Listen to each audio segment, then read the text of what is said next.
everybody. I hope you can hear me because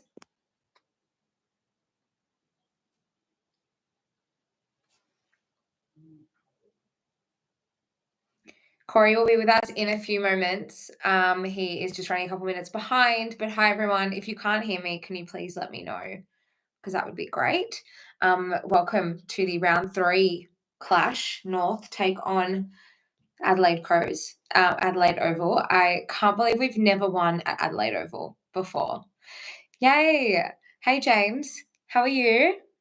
Never won at Adelaide Oval. We're 0-11. We also haven't won in South Australia for a very long time. We've obviously played Gather Round 2 years in a row, played Mount Barker first year against the Lions, got pumped. Norwood last year and got pumped. We do go back to South Australia in a couple of weeks' time for Gather Round. We play the Suns in the Barossa Valley on Saturday, the 12th of April at 12 o'clock. And then we go back and play Port Adelaide a few weeks later. So 3 trips to South Australia in 9 weeks is a lot. But you know what? We'll just tackle anything that comes our way, I think. While we wait for Corey, I would love to know what you guys think about today. James, that's a great point. You know, at some point, every drought will be broken, and who says that today isn't our day? I think we have every chance to win. I think we were so competitive against the Bulldogs. We just couldn't get the job done. And I loved the performance last week, as I'm sure all of you did. I didn't sleep on Sunday night. I don't know about you guys. I was just so buzzed and so pumped. So that was great. But today's game, I don't think it's out of the question. I think it's definitely a game we can win. I think we are very much the owners of our own destiny. And I've said this for a few times in the last few weeks now, and I feel like this could be the story. One of the storylines of our season is that we could really be the masters of our own destiny here. I think we dictated most of the play against the Dogs.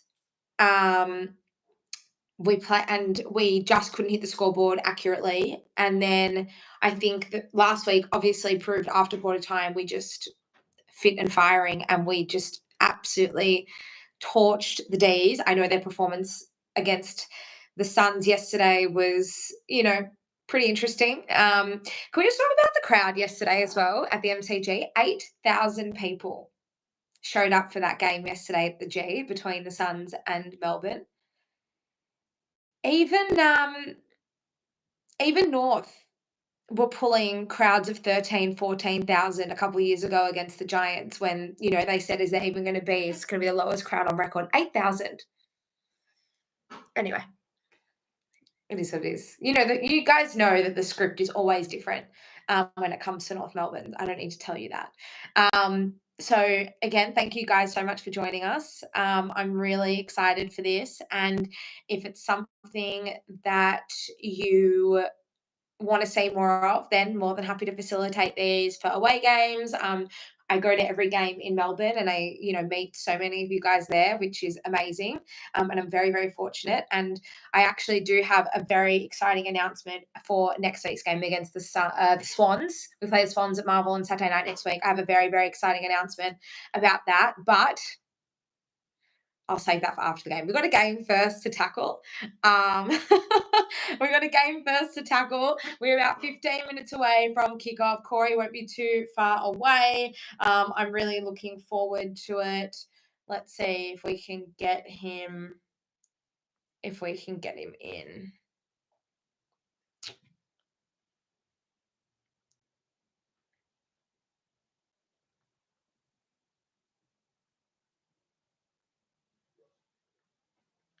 Sorry, guys. Give us a moment here.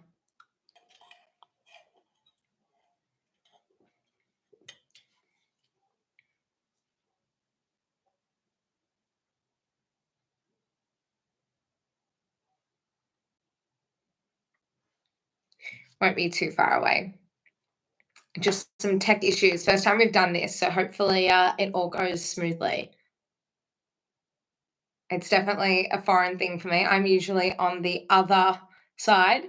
I'm usually the guest. So hopefully we can get Corey on here and get ready to go. I also loved Corey defending Ben Mackay with the Bronx cheering issues. We will definitely talk to him about that when he jumps on as well. So like I said, hopefully not too far away. Thank you so much for your patience. Like I said, rookie here, first time for everything. So hopefully we can get him on.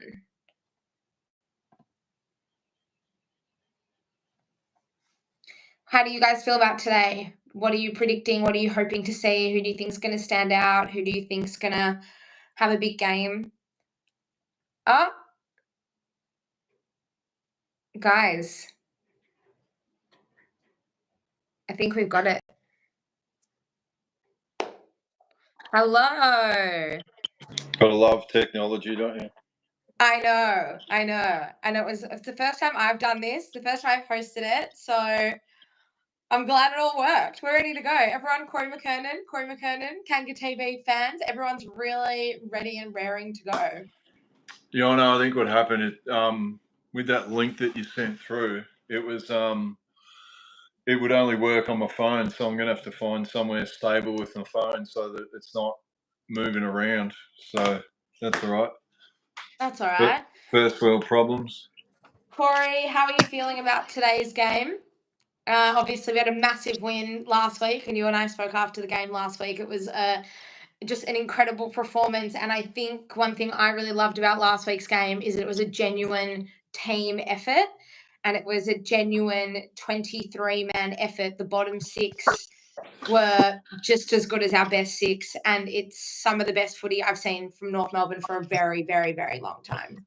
I'll tell you what is a good sign when you look on the screen and see those beautiful retro jumpers. Oh, how good are they? I reckon they are the best away jersey we've got, and mainly because when you look at those ones, that's when we're actually playing a lot of good footy in those jumpers. But they're actually I love those Guernseys. they're a cracking jumper, aren't they? They look great, don't they? I think yeah, look how they are nice, aren't they? I'm not saying they're that nice, but they're nice. Like, they're just really cool. You know what I mean? When I think a lot of teams with their away jumpers, I think we've had a lot of incarnations of jumpers and things like that. But that one, we have two jumpers. Like Collingwood has one jumper. Yeah. we have Collingwood have got a second jumper. It's not black and white. It's white and black. So white and black. That's what we had for a while there. We had the home Guernsey was the white with the blue stripes, and then we had the blue with the white stripes. No, but that was the Argentina one. I hated that jumper. Yeah, no, it wasn't good. It was not good at all. What are you expecting out of today's game in terms of performance and then result? Do you think that winning this game is out of our reach, or do you think it's definitely something that we could do? Hang on while I put this in. I don't think it's out of their reach. I think it's just more. Look, what happens then? You start going on your path to development. You know what I mean? Like, yeah, all of a sudden you have a win, and you know what I mean. Like, it's hard to know what stage of development we're going to really be at. But this is, you know what I mean. These are the games over the last 4 or 5 years that I think that we'd have our hearts in our mouths about going into state and everything like that. I think you got to go there, and it could be a massive feather in their cap. Like, games like this, there's sometimes games are worth more than just the 4 points alone. And if you can go into a hostile environment, and we always, when I hate to say what we did, but the number one thing you got to try and do in Adelaide, sorry, just my headphones going off. One thing you got to do in Adelaide, you got to put scoreboard pressure on and take the crowd out of the game. 100%. Port Adelaide and Adelaide are probably the same, but I know that when we used to play the Crows, my God, once if they got on a run, just that noise that can bring them along in quick little surges. But if you can really, on the flip side, if you can take the crowd out of the game, there's all the murmuring start going around the stadium, and You know what I mean? If you can, and again, it's taking your chances in that first quarter. I know that you really want to make sure that like all the boys up forward have got their kicking boots on, and if you get six opportunities in the first quarter, you really want to make sure that it's 5 goals 1 or 4 goals 2. It's not 1 goal 5 or 2 goals 4, anything ridiculous. The only thing that probably scares me today is that big boy up forward for the Crows, Riley Tilthorpe. He reminds me a lot of Josh. It's with the greatest respect to Riley Tilthorpe, he's like a slow version of Josh Kennedy, if that makes sense. He's got a lot of forward craft, and he knows where to run. Like Josh Kennedy, like just watching him had a real big engine. He'd really get up the ground a hell of a lot more. Whereas Riley Tilthorpe's more that stay at home, really, really smart with the way he goes about it. But he's just a big beast, and he's going to need a lot of support back there today. Like just in terms of we got big defenders, but as Dennis Pagan used to say, you nearly want gorillas to play on gorillas. And I don't know whether I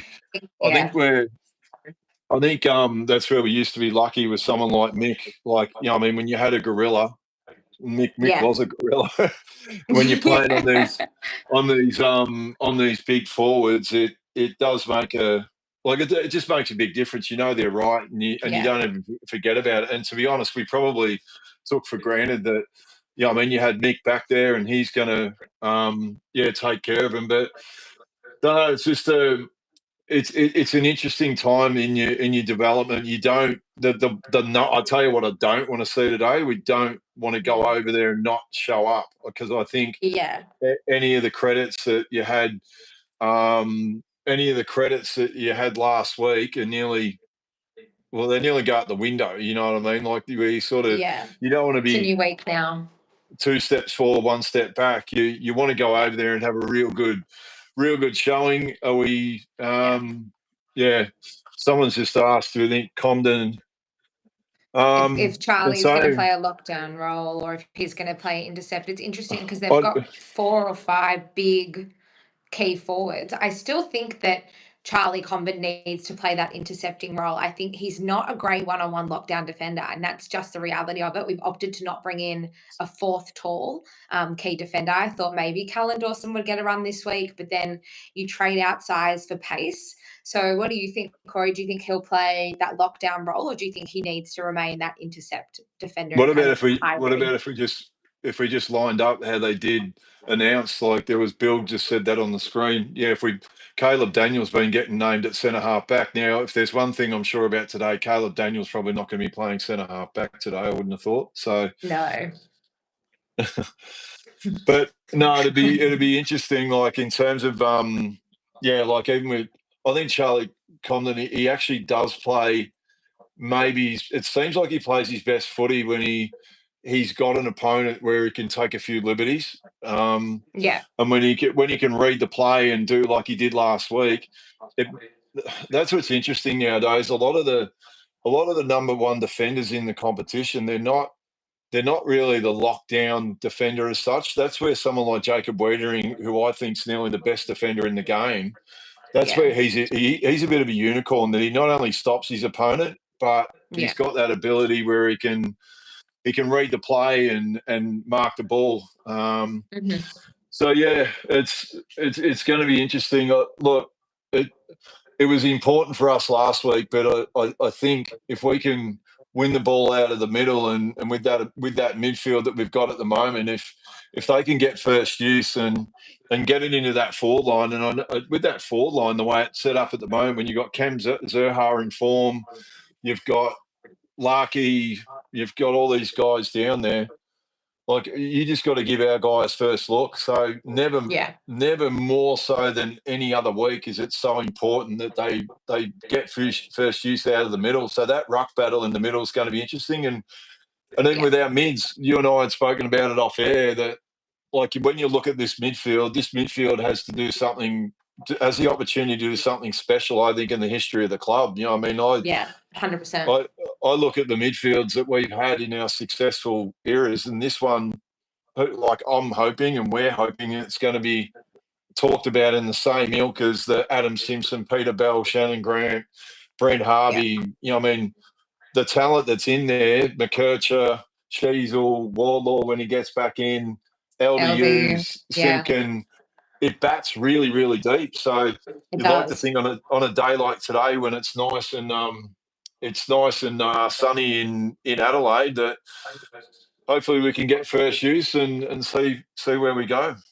Yeah, I think one thing I loved about LDU's game in particular last week, I came on my review and said it was one of, if not the best games I've ever seen LDU play. And we know what LDU can do. We know what he's capable of. He's so flashy. I mean, he's one of the craftiest ball users that we've ever had in the side. His skills are so silky, and he really is that X factor superstar player. But the one thing I loved about LDU's game last week was how much defending he was doing. He looked aggressive. He looked so ferocious. He was tackling. He was putting real pressure on the opposition. Something like I haven't really seen from him before. And what makes him dangerous on one hand is, yes, if he can apply scoreboard pressure, sure. But if you've got the likes of Larkey and Darling and Zerha and Curtis combining for 10, 12 goals in a game, then for someone like LDU, if he can take on that role of having a little bit more of a defensive look, then that's awesome. I think that is just such an important, underrated part, because that makes everyone more level on that more level playing field. It's that team defense. It's no point having a bunch of individually talented players if they can't come together and play like a team. Like when, you know what, Marnie, I'm just having a quick look at this team on paper, and really forward to centre, when you there's not much weakness in that team really forward to centre. Now, Yeah. like I know Toby Pink's in there at the moment, maybe Dersma, that once he gets some fitness and he might end up taking that role. But honestly, forward to centre with that team on paper is it's as good as anything going around. I think they just got to go out and show it. It's the only thing when I look at us, and again, that may be the thing that is going to, I don't hope it hurts us today. That's the other thing, is like, who's our really, really big power defender? Like, and Aiden Core can't grow anymore. So, you know what I mean? Like, it's just having that, like I said, a gorilla to play on a gorilla. But everything else in that team now, like when you look at it, the on balls, Cherry, Powell, Parker, the centre line, Sullen, Davies, Uniac, Simpkin, and then you got McKercher going through there. It's like, got no excuses, boys. Pretty dangerous. It's pretty stacked. Exactly. Yeah. And if yes, you might have a couple of key personnel missing. Obviously, Griffin Logue missing for the second week in a row down back. Potentially the likes of a Goda or a Bergman will come in at some stage and rotate through the back as well. But for the most part, most of our best players are there. If our structure and our synergy as a team is rock solid, then we should be able to cover for the potential deficiencies that we have. So obviously, Toby Pink, we'd rather have Logue in there, but Toby Pink can do his job well if the players around him know what their roles are, if Toby Pink knows what his role is, and together they just work as a united front. Like I think about the D's yesterday or Carlton on Friday night, like they've got so many superstars at every line, but they just play like a bunch of individuals. They're not coming together as a team. So if our bottom six are the ones that can lift, and then everyone can get around each other, then did I see someone just said about, was it Whitlock yesterday? Now, when I may be biased, Marnie, when I see blokes that are 6'6" and can catch the ball, and it does seem like, and Greg Ryan, big shout out to Greg Ryan if he is watching, but I know he has spoken about some of our bigs that are in the twos at the moment. We might end up solving that problem sooner rather than later. Yeah.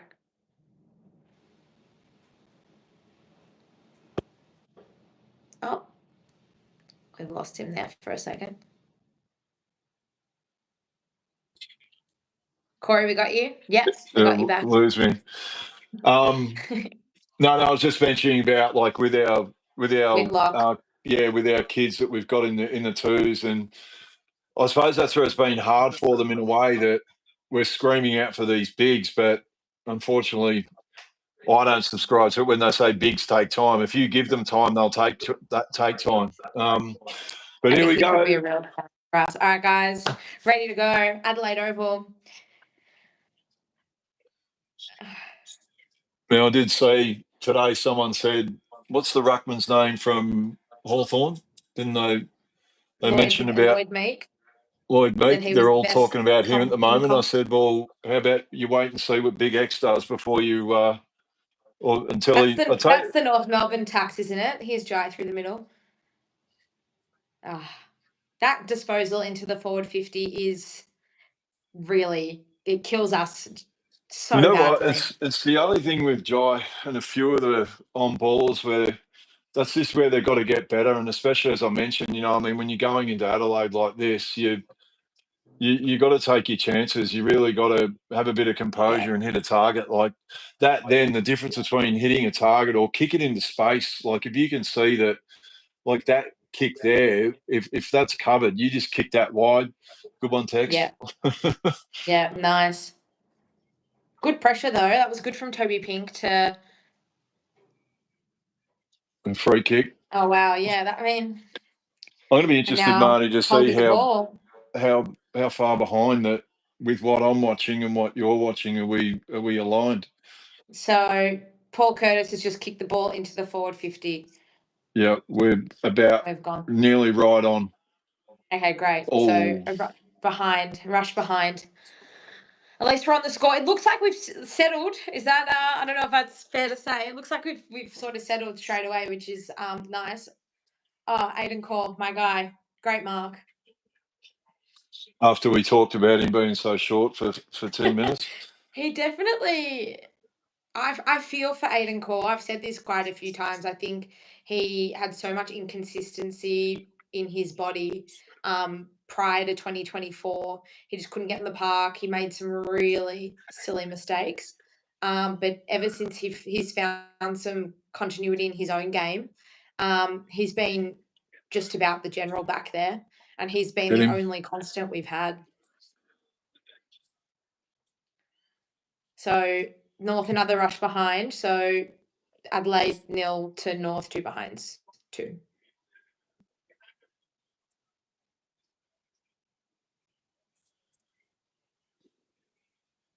So this is where they're going to try and. Is that out on the full? Another intercept for North.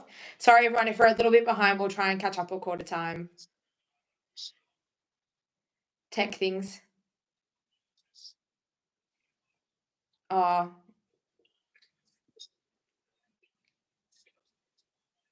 Go Jai. Our pressure forward is so good. So the Crows managed to clear it out of our attacking 50 there, but our pressure is just relentless. Like Luke McDonald was just about breathing down the Adelaide Crows player's throat when the ball came to him.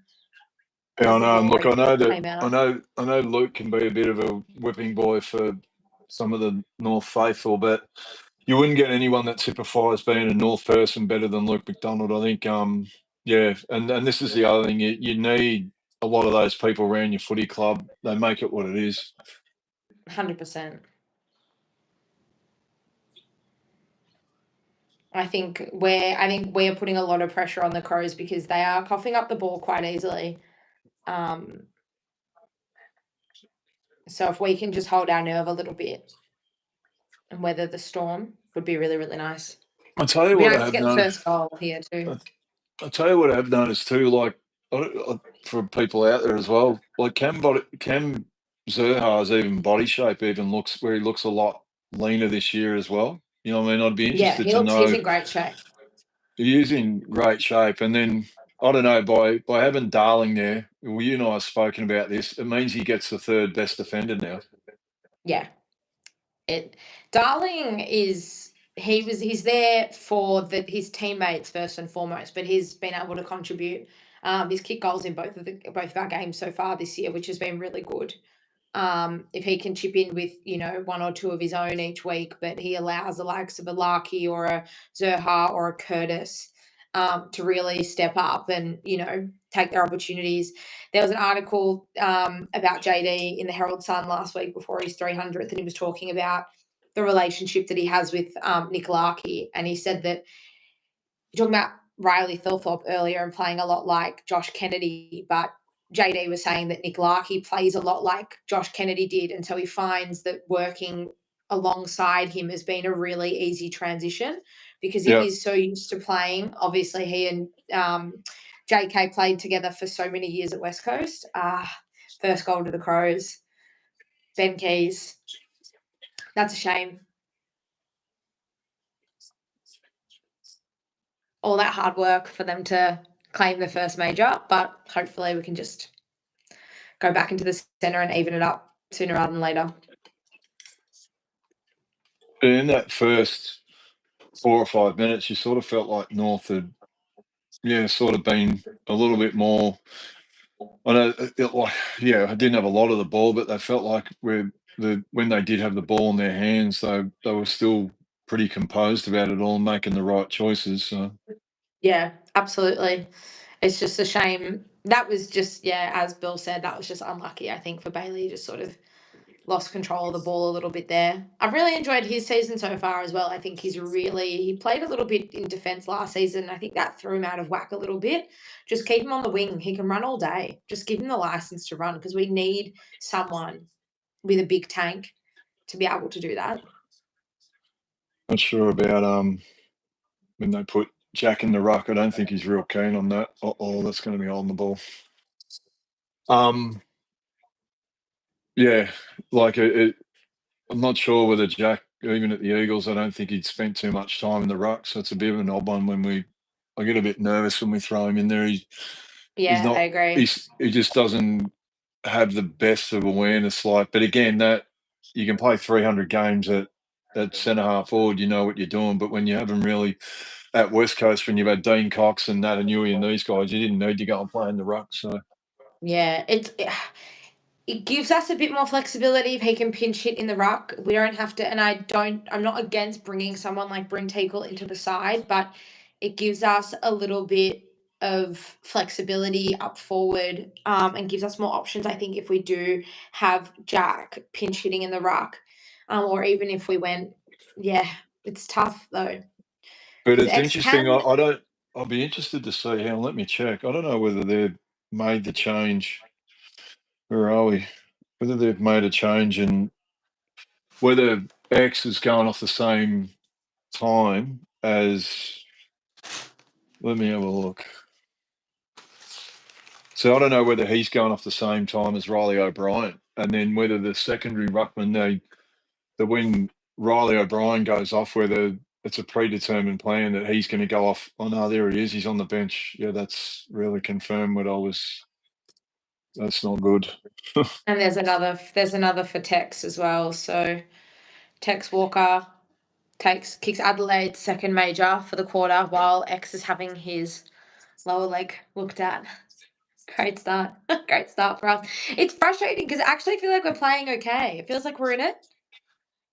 And it really feels like we are taking it up to the Crows, but we give them an inch to move and they absolutely take the opportunity.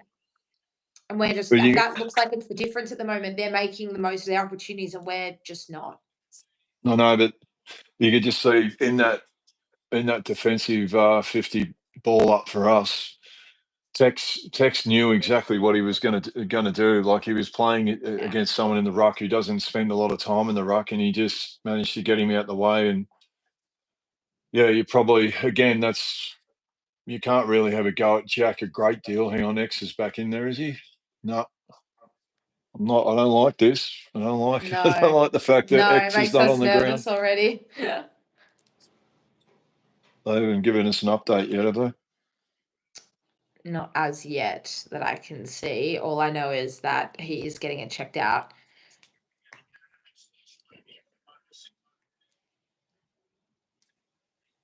Jack's still in there. He actually did well there. Beat out Riley O'Brien. Got the clearance. And you've got to be careful. Oh. Hey, Pom. Okay, X is having hamstring issues according to the radio. That's no good. That's not what we want. Thanks, Loz, for the update.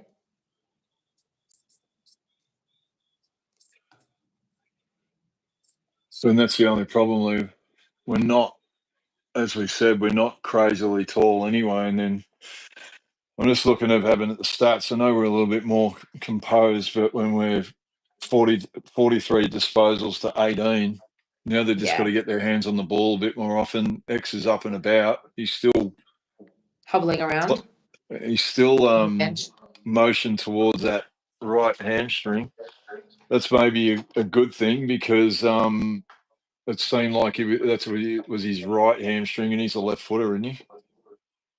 Is he? I think so. I don't know. I'm making shit up. We're just manifesting it. So yeah, it can come I'm back just on the ground. talking absolute garbage now. Yeah, I mean, that just takes, if Jack Darling's got to spend all day in the ruck, I mean, that just throws an absolute, that's a spanner and a half. Yeah, but you know what? Like, they're just got to find a way to break even in those. It's the centre bounces once when Riley O'Brien, when he's on the ground, that's the thing you worry about, like, because then he's really going to be able to take advantage of the stoppages. And it's interesting though, there was a period of time where Geelong would not play a ruckman. Do you remember that? I don't know if anyone in the chat remembers. They wouldn't play a ruckman, and they just allowed their midfielders to read the opposition ruckman and just try and win the ball out of the middle of the ground, and just trust their midfielders and the clearance and contested work to get it done. But X is really... He's not just a ruckman, though. You can't rely on that because he's just a really important player for us all around the ground. But I think he's looking ready to come back on, so that would be good. Yeah, he's coming back, so hopefully he can get him through the game. Well, it seems all right. If there's any risk with his hammy, like, he's just going to have to be smart. He keeps on shaking it, so I don't know whether it was just that was really just awkward at the boundary line throwing when you get tangled up and messed up in the air, and then you end up landing a bit funny, and just a bit of a rush kick then from Luke Parker, I think, out of the stoppage, and hasn't given him enough time to reset. I think Jack was maybe finding out his lung capacity at the moment, that he's having to where you got. Is what I mean? Like, it's like I know every position on the ground where you've got to be fit, but then all of a sudden when you get thrown in the ruck and then you got to wrestle and run and recover and whatever, it really does test out your cardiovascular. Yeah, and there's another big one for the Crows. So it's frustrating because you feel like you're putting in a lot of work, but to be 17 points down halfway through the first quarter, it's not ideal. So while we could be looking to hang in there, it's already starting to slip. I just feel, I think we've just got to tighten up a little bit in defence. We do look a little bit vulnerable, and I mean that was just an easy uncontested mark in the end, which really we should be making them work for every single entry into their forward 50. Yeah, look, I think it is now.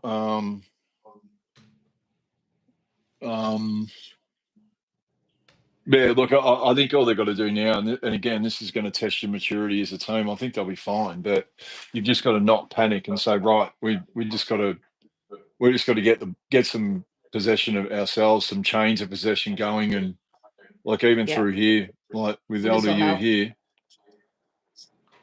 we've got to try and lock that ball in. We need the pressure to go up. Okay. It's that rush kick into the forward 50. I know LD, you just wanted to get it in there, but that just ends up putting our forward line under a little bit more pressure.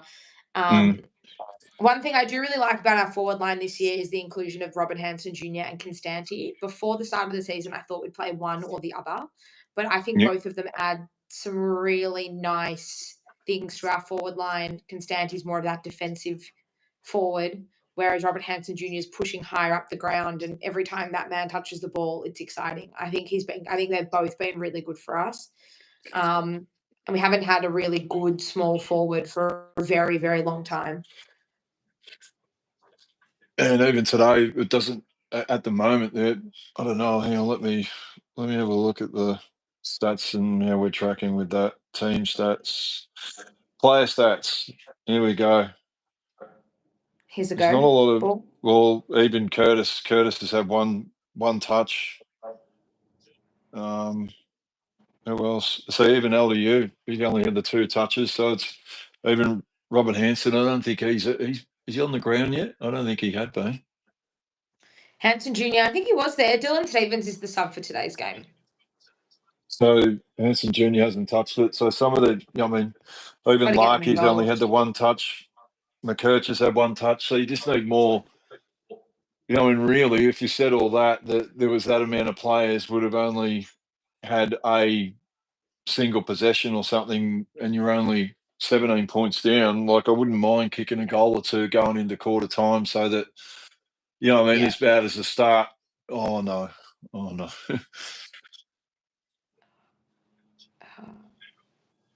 Come on. So even that one then, so Paul Curtis, for example, what I would say, if you know that the ball comes out, unless you're 6'5", you should not be, you're not flying with the ball. Yeah, Like, you got to you really should, he should be either round on boundary line side, trying to get front and square, so then you can make a choice of which side you're going to go on the pack. Like, so even this one that comes in now, so when Luke kicks this in, if this goes in high in the air, look, he's turning around. There's a couple of them now, see? Yeah. Like, there should, and even as we just mentioned, they're easy ones. Robert Hansen, mate, that's your bread and butter. Yeah, you should be really, counts on it. As that ball is coming in, you should be trying to line it up and give yourself where you go right in line with it, because then you can decide to go either way. Yeah. And again, what usually happens, Marnie, everyone tries for the sexy, I'm going to choose one side. We used to practice, like, as everyone know, like, Dennis was really big on front and square, but you can, I know some of that's old fashioned, but if you know the ball's going to drop there, just get there. Yeah. Yeah. Like, and again, then you get, oh no. Oh no. Oh, you've got to be good here to stop it. He did well then. Did really well. Yeah, gave away the free kick though. Piss off. We're going to chop this off. Nice. Well, I think Elmac started really nicely. I think he's done a few nice things. The back line's holding up. I think a couple of silly mistakes, but nothing too. It's just we've just left ourselves exposed from time to time. I feel like it's been the difference. And I mean, the Crows are dominating the clearances as well. Contested marks, scoring. So the Crows have had 12 clearances to 6, which that's the difference. Here we go. Oh. You must have looked at the O as. So look, even that kick there, rather than kick it straight down the middle, kick it out on the diagonal. So whatever side that you see, if you could see that they're all squashed in like that, just pick a side to kick it to him and give him the best chance of running onto it. You'd rather it's easier to run onto a ball than it is to try and stop and prop and then try and go for a mark. Like, see that kick there, see how that goes out in the diagonal, and then that one there straight to Tex. You'll let it fall over, Tex. That's fine. No. That's all right. The back line's holding up all right. Like, I think for the most part, I know the Crows have kicked 3 majors, but I think for the most part they are doing what they can. The times that the Crows have been able to actually enter their forward 50 and convert, it's just been an uncontested mark. It's been us left exposed. That's better. That's nice, coast to coast. Just slow it down. Well, you can nearly go inside. Oh, no. Right, it probably needs this, like, when you just have a good passage of play, and again, if you're going to, like, finish this now. But chances like this, if you're going, 7 minutes to go in the first quarter, it's actually a good chance to go in and, well, I don't know, there's still a long time to go in the quarter, but even after little things can change a game. Well, it is in today's environment. What happened? I didn't even see He just ran out and then kicked it across his body. So say with that one then, if someone gets, you can go right behind them and you can nearly tell a lot of the time that when he runs out a little bit to the right, yeah, they're trying to get distance, but then what happens, you kick across it, and then that's what causes you to pull it. Yeah. I agree. John just made a comment there that we just look like we're right back in it since X has come back on. It's amazing. Let's just What a hold big that thought for a difference few seconds. he can make. Let's just hold that thought for a few seconds before we start getting confident. Once we start kicking goals, we can say we're back in it. We're back in it. We're holding our own nicely since he's come back on. I was trying to find step now. I cannot for the life of me find the inside 50 count. Can you find it? I'll see if I can have a look on the computer. We would be leading the inside 50s for sure. I don't know, like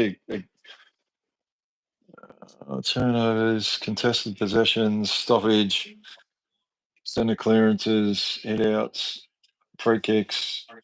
I've got inside 50 ratio, but that doesn't tell you the actual amount. But considering we've lost the possession count by 30, if you were trying to start well, I wouldn't have thought losing the there we go. Thanks, Ed. Thanks, Ed. So we only have one more inside 50. Exactly. So there, if we can somehow jag a goal before quarter time, right? That's holding the ball. He threw it. Piss off. Oh, you'll let her throw it now. Done. Okay. Didn't know that was a rule now. You're allowed to throw it. Oh, that's a joke. That was holding the ball. So there nice. if we can somehow get a goal before quarter time, and don't let them score. That then becomes oh no. Oh no. Oh no. I'm all for trying to run and bounce. I understand. I like it that he's going to back himself, but when you know you come out of a stoppage, you probably got to pick your time and a place. But if you can somehow jag a goal and you are losing the disposal count at the moment, it's 91 to 55. The positive is you're only one down on the inside 50s. So you just go, boys, you just got to get your hands on the ball. Like all your good players, you want them to get their hands on the ball, and I think you'll be fine. It's not.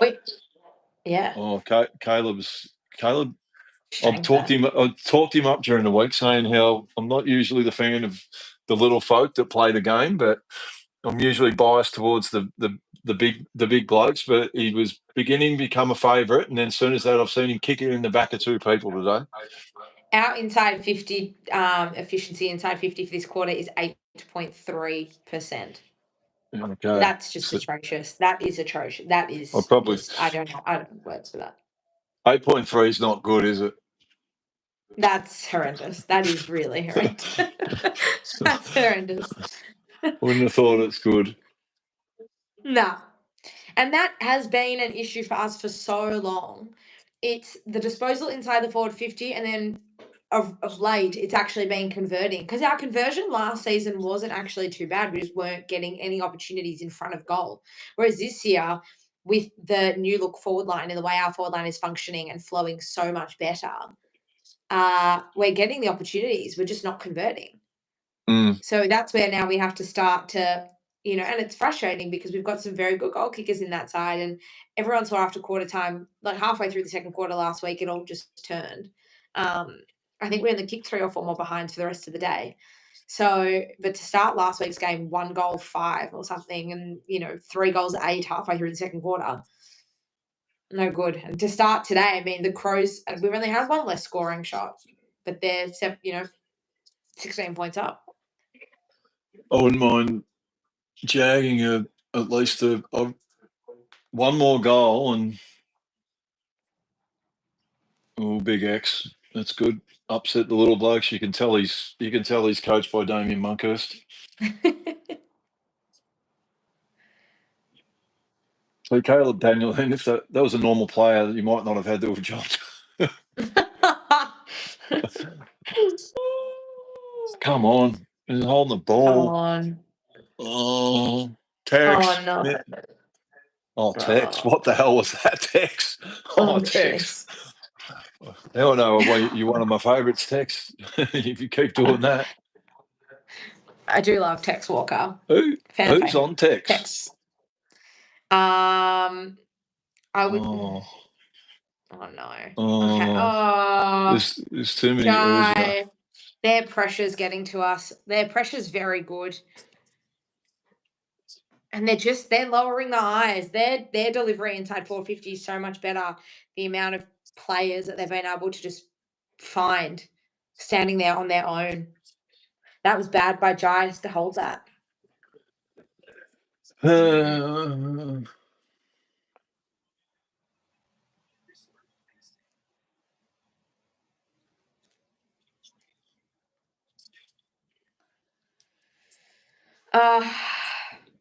We needed one. Instead, it goes the other way. They just got to find a way to get some, when they can get some chains going, and then I think they'll be, yeah. We seem to be very much a confidence team at the moment. So I feel like when we get one, then the wheels will start turning. But it's looking pretty hard. Well, I think what happens is there's a vast difference between when we're really good and when we're really average. You know what I mean? Like when a little error like that, when you've got that's going to Jai Simpkin. Now the kick put him under pressure a bit. The kick, Caleb Daniel put himself and the person who's going to get the ball under pressure. But maybe, I know he's a really good kick, but there's been a couple of those today, especially after I talked him up during the week, Marty, where I said how much of a favourite he was. Look, so even that, like out of the middle, it's not really giving Larks. It's giving no one opportunity. Oh, here we go. That's holding the ball. We just overpossess the ball as well. Like we got to stop. Like we just hesitate. You got to stop thinking. Yes. Paul Curtis. Yeah, nice. All right, he's got to go back and kick it now. Yeah, I don't know whether you saw it. Like, if they do the replay, watch. It was just before that. It was really that pressure from even Cameron Zerha then. You know, Luke Parker's holding his own. I think that was just a bit of friendly fire. I tell you what, the Adelaide bloke was pretty stiff there. I don't know how much time that he had to dispose of that. Got it. Nice.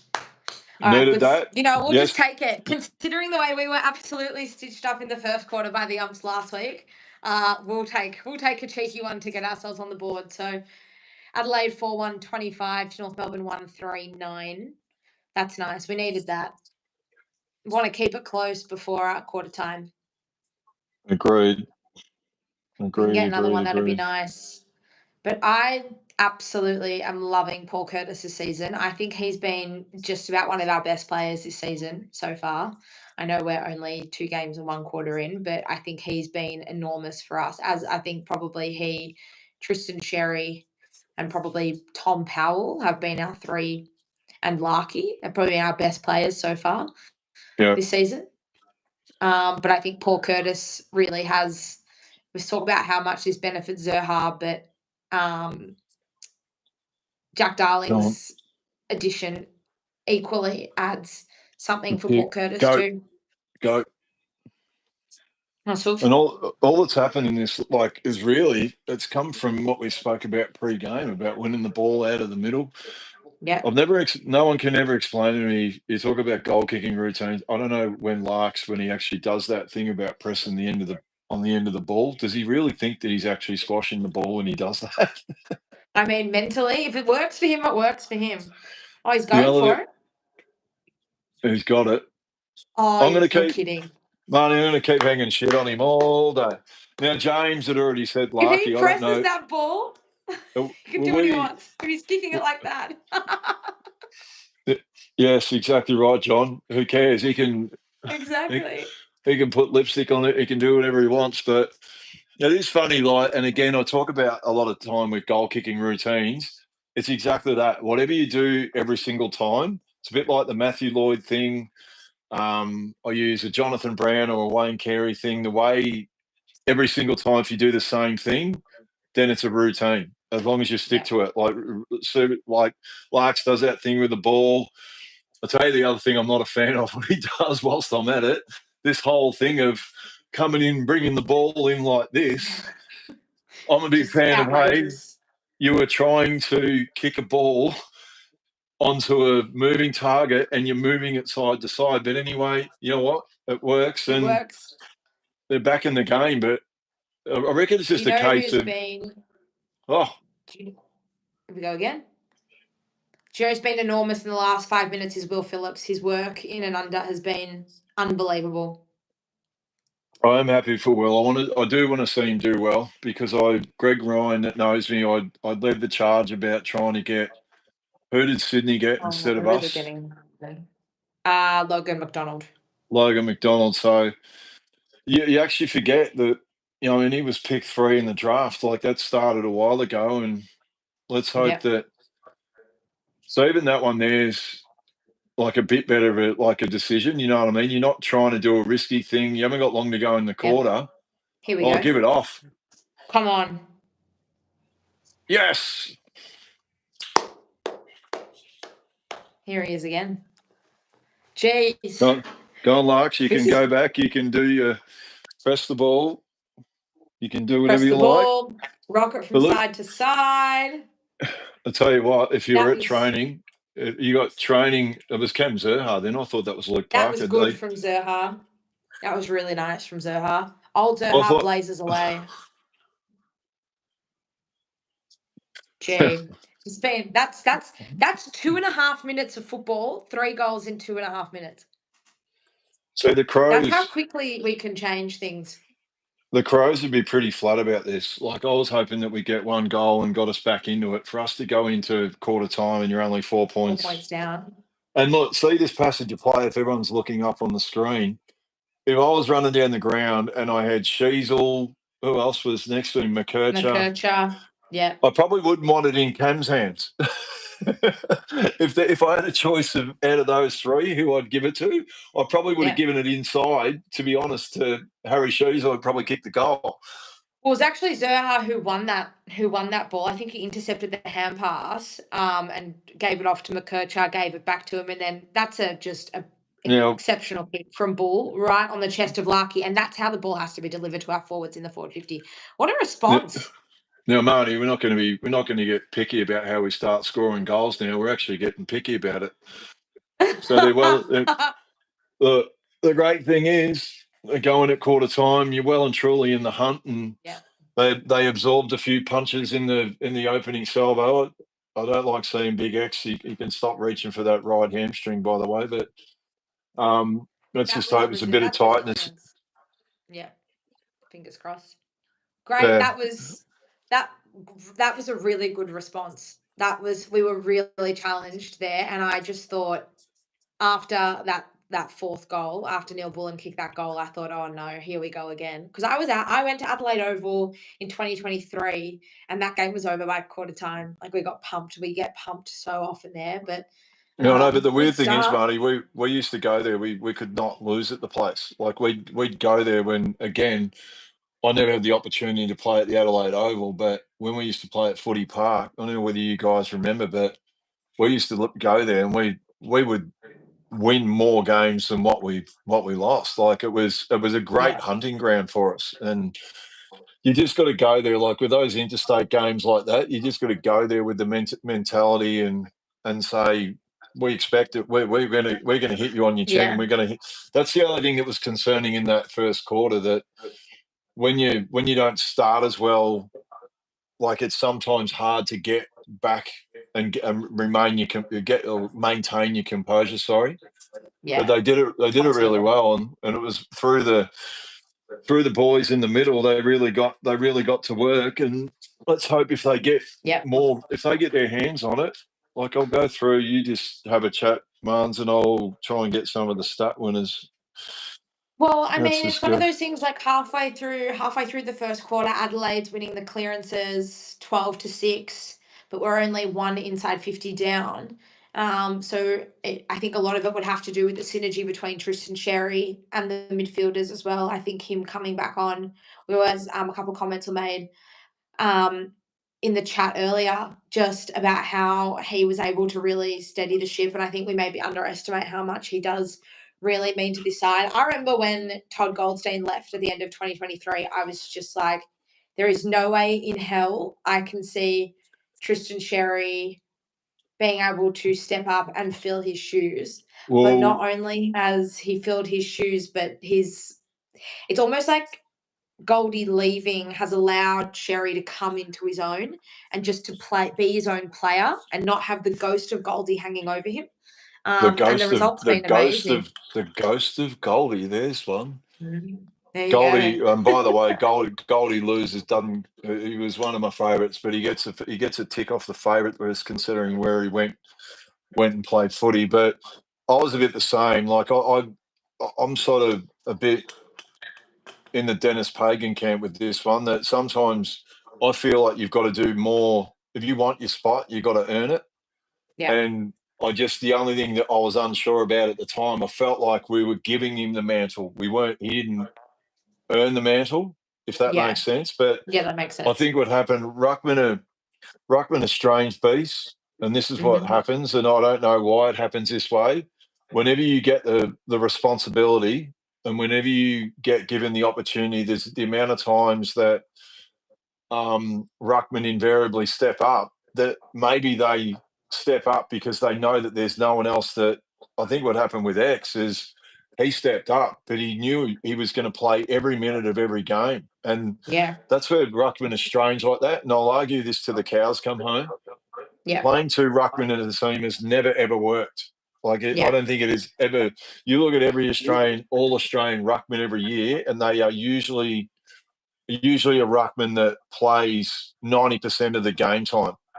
And look, it's interesting. Like, I think what it does by Jack Darling going in there, is it ideal? No. Could you put someone else in there? Maybe. But when you can bat a lot deeper from a mid's point of view, I don't know. Like, if Jack only has to go in there sparingly and X can do it, but then you have your heart in your mouth. If we do lose X, touch wood, and I hope that never happens. Like that's your only fear when you're playing one in a game. Like, if you've got a bona fide second one, you don't panic as much. But when that's the only thing. That's the only risk that you take. Like, we were thinking halfway through that first quarter, you go, shit, they've kicked 3 goals, and like, who's going to go and take the centre bounces? So but I don't know. You just proved how valuable he was in the back end of that quarter. Like, when I look through, like, some of our guys who you're going into state, you would, if we're only a goal down, and Davies Uniacke's had 4 possessions. Who's the other ones in there? Powell's been very quiet as well. Haven't seen a lot of him. McKerch has had 4. Sullivan's had 3. Luke Parker's had 3. Phillips has had 3. They really only got those in the second half of the quarter. So let's look. I think you heard me say that. I was already saying, right, if we can get one more goal here with the disparity in the possessions, but we were very close in the inside 50. So your message going in at quarter time would be, hey, if we can get more hands on the ball, we're going to get more looks. That's all we want to do. Yeah. So that would probably be the message by Clarko, to say, hey, come on, mids, get on your bikes and get going, because you give us first use in there. Look what we're doing. Exactly. Thank you so much also to Kangalotto for the contributing to the Diet Coke fund. Hi, Josh. We're getting ready to go for the second quarter. I'm about to go and get a stubby money if we kick another goal. Lids are off early already, guys. All right, second quarter ready to go. If we kick the first one here, where that could just change the game once again for us. Oh. Here we go. Tom Powell, the man. Oh, God. Okay. Also, shout out to our backline. They weathered a lot of the storm, I think, in that first quarter, and that was good pressure there to force Adelaide to kick out on the full at their home ground. is good result. Good But result for us. little things like that centre bounce to start the quarter, you know, I mean, it's just a bad error by us, like, to not take advantage of that. That's, you know, I mean, Yeah. how nowadays, like, I still don't understand whether you're allowed to grab the ball or not. You know, I mean, the fact that X Yeah. grabbed it and got a cheap free kick, just go back and kick it as far as you can. That's all. It's a brand new quarter. There's no one back yet. Yeah. Go and Yeah. just unleash on it, and then now, like, Oh, they're just probably giving going to away end a up free getting. kick. Yeah. Darcy Fogarty. That's a shame. What was that even for? I missed it. I don't think even. Was, I don't think I even don't our guys know. There's the No. big unit himself. I reckon There he's he is. probably Riley too. He's He'd have to be. enormous. He's 100 and I'm going to guess he'd be 107 or 108 kilos, I reckon. He's enormous. Aiden caused stiff there because people will look at that and just say, "Oh, he's giving away silly free kicks." But what is he meant to do when you're so much? I mean, he's big, Aiden Core, but Riley Thilthorpe's like a bit of a superhuman. So, you know, Marnie, you know, with that now, like, this is how, don't even get me started about how ridiculous society has gone and whatever, right? You know, when I look it up That's such a soft free kick. Yeah. they're not allowed to list their weight anymore. Yeah, wasn't that? And Charlie Comben called that out at the time. I think that's crazy. That's honestly, if you can't be told that, you know, I mean, you have to be fit to play AFL football. But look, if I'm a betting man looking at him, I'm guessing he's between 106 and maybe 110. So he's a big boy. It's huge. He's like a ruckman. He hasn't had a good day so far, the boy. Tom Powell. No. It's been quiet, and that wasn't ideal. That turnover there. That was a good by Aiden Core, but you're spoiling it right back into the line of Neil Bullen. It's fine. It is hard. Like, I think it'd be a nightmare to play down back nowadays. Like, I can't even imagine, like, with the way that you used to be able to chop arms, and that was really Mm. your only defense. Like, I just think, like, if it's someone like, and again, even the other night, like, when you see, if you're trying to play on Darcy, your only hope with him is sort of like, I don't know whether everyone remembers that Glenn Archer way. He used to nearly tunnel people, like, before they'd even got to the ball. So it doesn't. What it does, it means that they can't get set to get a clean jump at the ball, but you've always got to be banging into them the whole time. So that's where, Super physical. when I've been to games that, good defense. Nice. Yeah, that's where we're like, it's without offenders, like, you're going, okay, well, you're going to struggle in the air about punching their arms, but you got to not make sure they've got a clean run and jump at the ball. Like, you've always got to be, like, if anything, Arch, as much as like, even in today's environment, you go, oh, how would he go in terms of spoiling and his aggressiveness and everything like that? But if anything, I think Arch could be even more suited to today's environment, that he had such great closing speed, but then he was really good. If you'll remember, like, he used to play on Matthew Richardson, who was 6'5", and he had no right to play on someone 6'5". But other than he used to get inside Richo's head, that was the other thing as well. So it's a mental thing as well. I think we individually and also as a side, the better we are as a unit, the more feared we will become. Like, if I was Adelaide today after watching North and the way we absolutely just dismantled the D's, like, the Crows should be fearing us going into this game. You know what I mean? I was actually good pressure. Yeah. Well done. Oh, Go, that's so good. composure. Go, Jacob. That was nice. Come on, Jai. Take your time. So Will this is a Phil's having kick. a lot of the ball. He's playing well, Will Phil. He's seeing a lot of it. And 50 metres.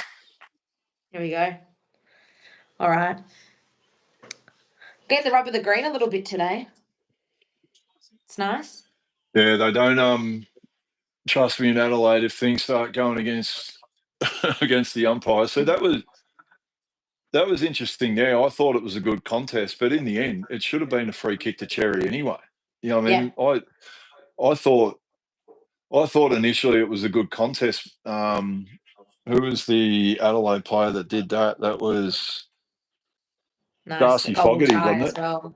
Yeah, and he's come off second best as well. He looks a little bit ginger Because he coming actually up did there. that round motion. I thought it was just a good contest, but if you actually look at it much closely, like it should have been a free kick He got to X anyway. X5. Yeah. Only a goal in it now, so that's good. Bring it back. What about Matt Robinson? He's in Osaka, Japan. He goes, listening live as KO has blocked me. You need to get a VPN. Get a VPN. You can watch from any. Actually, you can, Matt, if you get an AFL Game Pass. I'm not talking up the AFL because they're not my favourite people at the best of times. But the AFL Game Pass is a cracker. Like I'm going to US Masters next week, and to get an AFL Game Pass for the month or the week, it's really good, perfect. So Worth it. there's a free travel tip.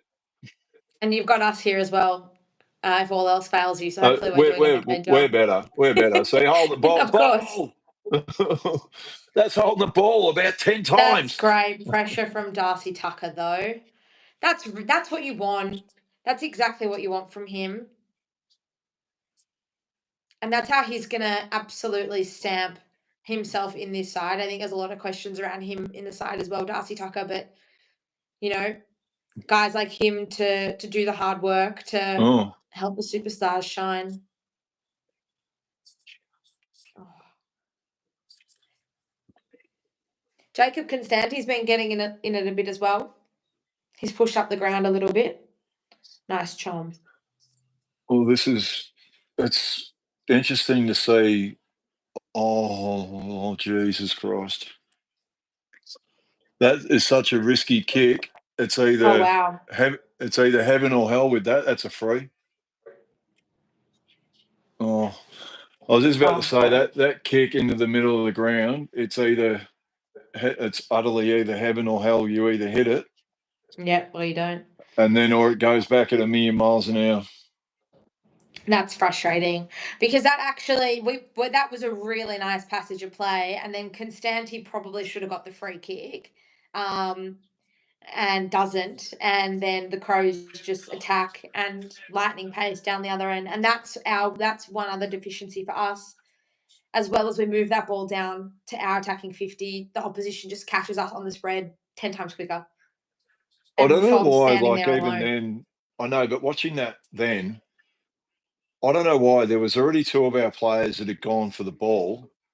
I don't know why Toby Pink would commit and leave his bloke on his own. Like, I don't understand why you wanted. If you can see there's two of our blokes up the field, why would you then be the third and you're not going to influence the contest? You've got to go, well, hang on, they're already there.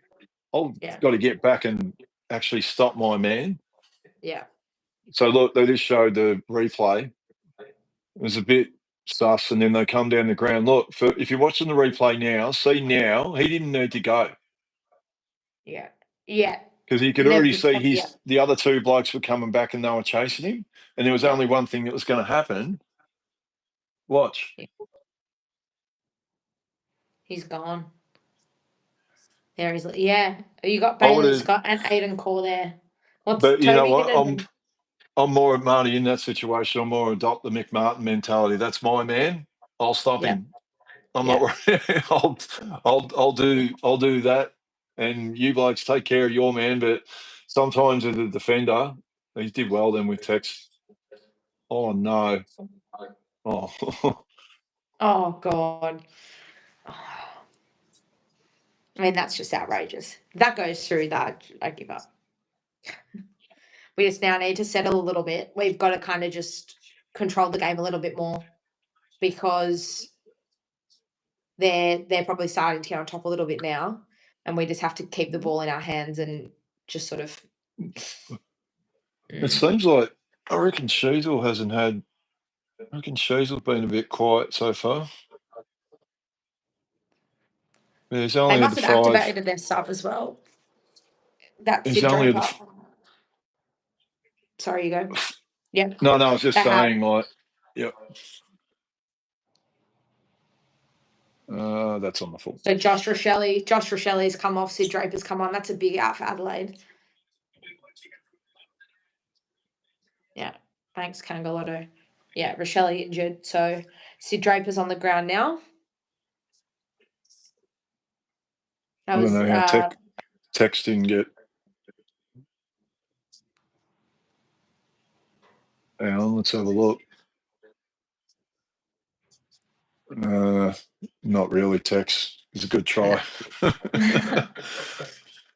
I do like that our defenders were onto that straight away, though.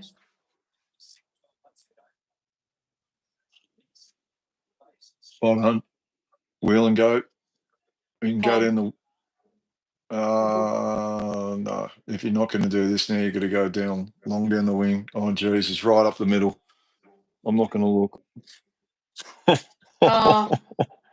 Oh, that's bad. Jeez. You got to go quickly. Oh, well done, Luke McDonald. Imagine that was so good. That was really good pressure. Gee, that's a get out of jail free card. How good was, look at Luke McDonald here on Ben Keys, and then Charlie Cobban coming in to help him. Oh, he threw it. He actually threw it. He threw it. Just get over the line. Now, this is the one, like, I know in some regards, yes, we know the game's changed and whatever, but you start taking risks and go inboard, you want to be really, really, there's no 9-9 kicks in the air. You want to really make sure you can hit your kicks, because if you don't, we've seen it twice already. It'll just go, a kick here will go back twice as quick back the other way. Oh, that's it, Harry. Let's go. Come on, Harry. Oh, Jesus. That man. I've never seen less urgency from a player than I have from Cam Zurhaar. Just so unfazed. And it worked in his favour there, sure, but come on. You got to move with a bit of urgency and intensity, especially in a game like this. The Crows are a really hard attacking side. You got to match that. I think he was all right then, Cam. It was just the fact he was out on his feet, and you just got to try and do. It's these little kicks that are just the little things having big ramifications for us at the moment. The mistakes that we do are, they're being magnified. Like, you know what I mean? Those kicks up the middle, mistake here on half back. Look, holding the ball or dropping the ball, whichever one you want. So get him, because there's a bloke in the middle. Good pressure. Nice. Great pressure. Yeah. Go. Well done, Parks. Come on, Harry. Go, Will. Here we go. Come on, Harry. Oh. What did I say? Oh, come on, sit. Oh. He just fell all over him then. Again, he just had that little kick, a little bit of composure, and it's just these tiny little chances that that's what they are. They're chances that we're not taking, these little opportunities, or that there's the little kicks that go through the middle part of the ground, or you know what I mean, making the right decision of when to be aggressive and when not to be. You know what I mean? We there's a lot of players that are missing in action at the moment. I feel like there's probably only half of them who are really in the game right now. Can't believe Caleb Daniels, our leading possession winner as well. I would love to know his disposal efficiency at halftime, because he's getting a lot of the ball, but I don't know what he's doing with it half the time. Well, Caleb Daniels is the only one that's had double-digit possessions at the moment, and even Caleb hasn't been as good as what he has. Yeah. So Paul Curtis, he's good, but I don't know why Paul Curtis ends up being down the line and being the target in that situation. Yeah. Well, I guess that's probably where the spread can come from. Like you've got the luxury of keeping ball closer to goal. Oh God. Oh, Jesus. We put ourselves under so much pressure. That is the problem. Like we are our own worst enemy a lot of the time. That was nice from Will Phil, just pick that off there. He's having a good game, Will Phillips. Can we just cue up the Benny Hill music in a minute, just for the comedy show that's happened for the last 5 minutes? Like what the? Oh, yeah, From both sides. yeah, Another no, one.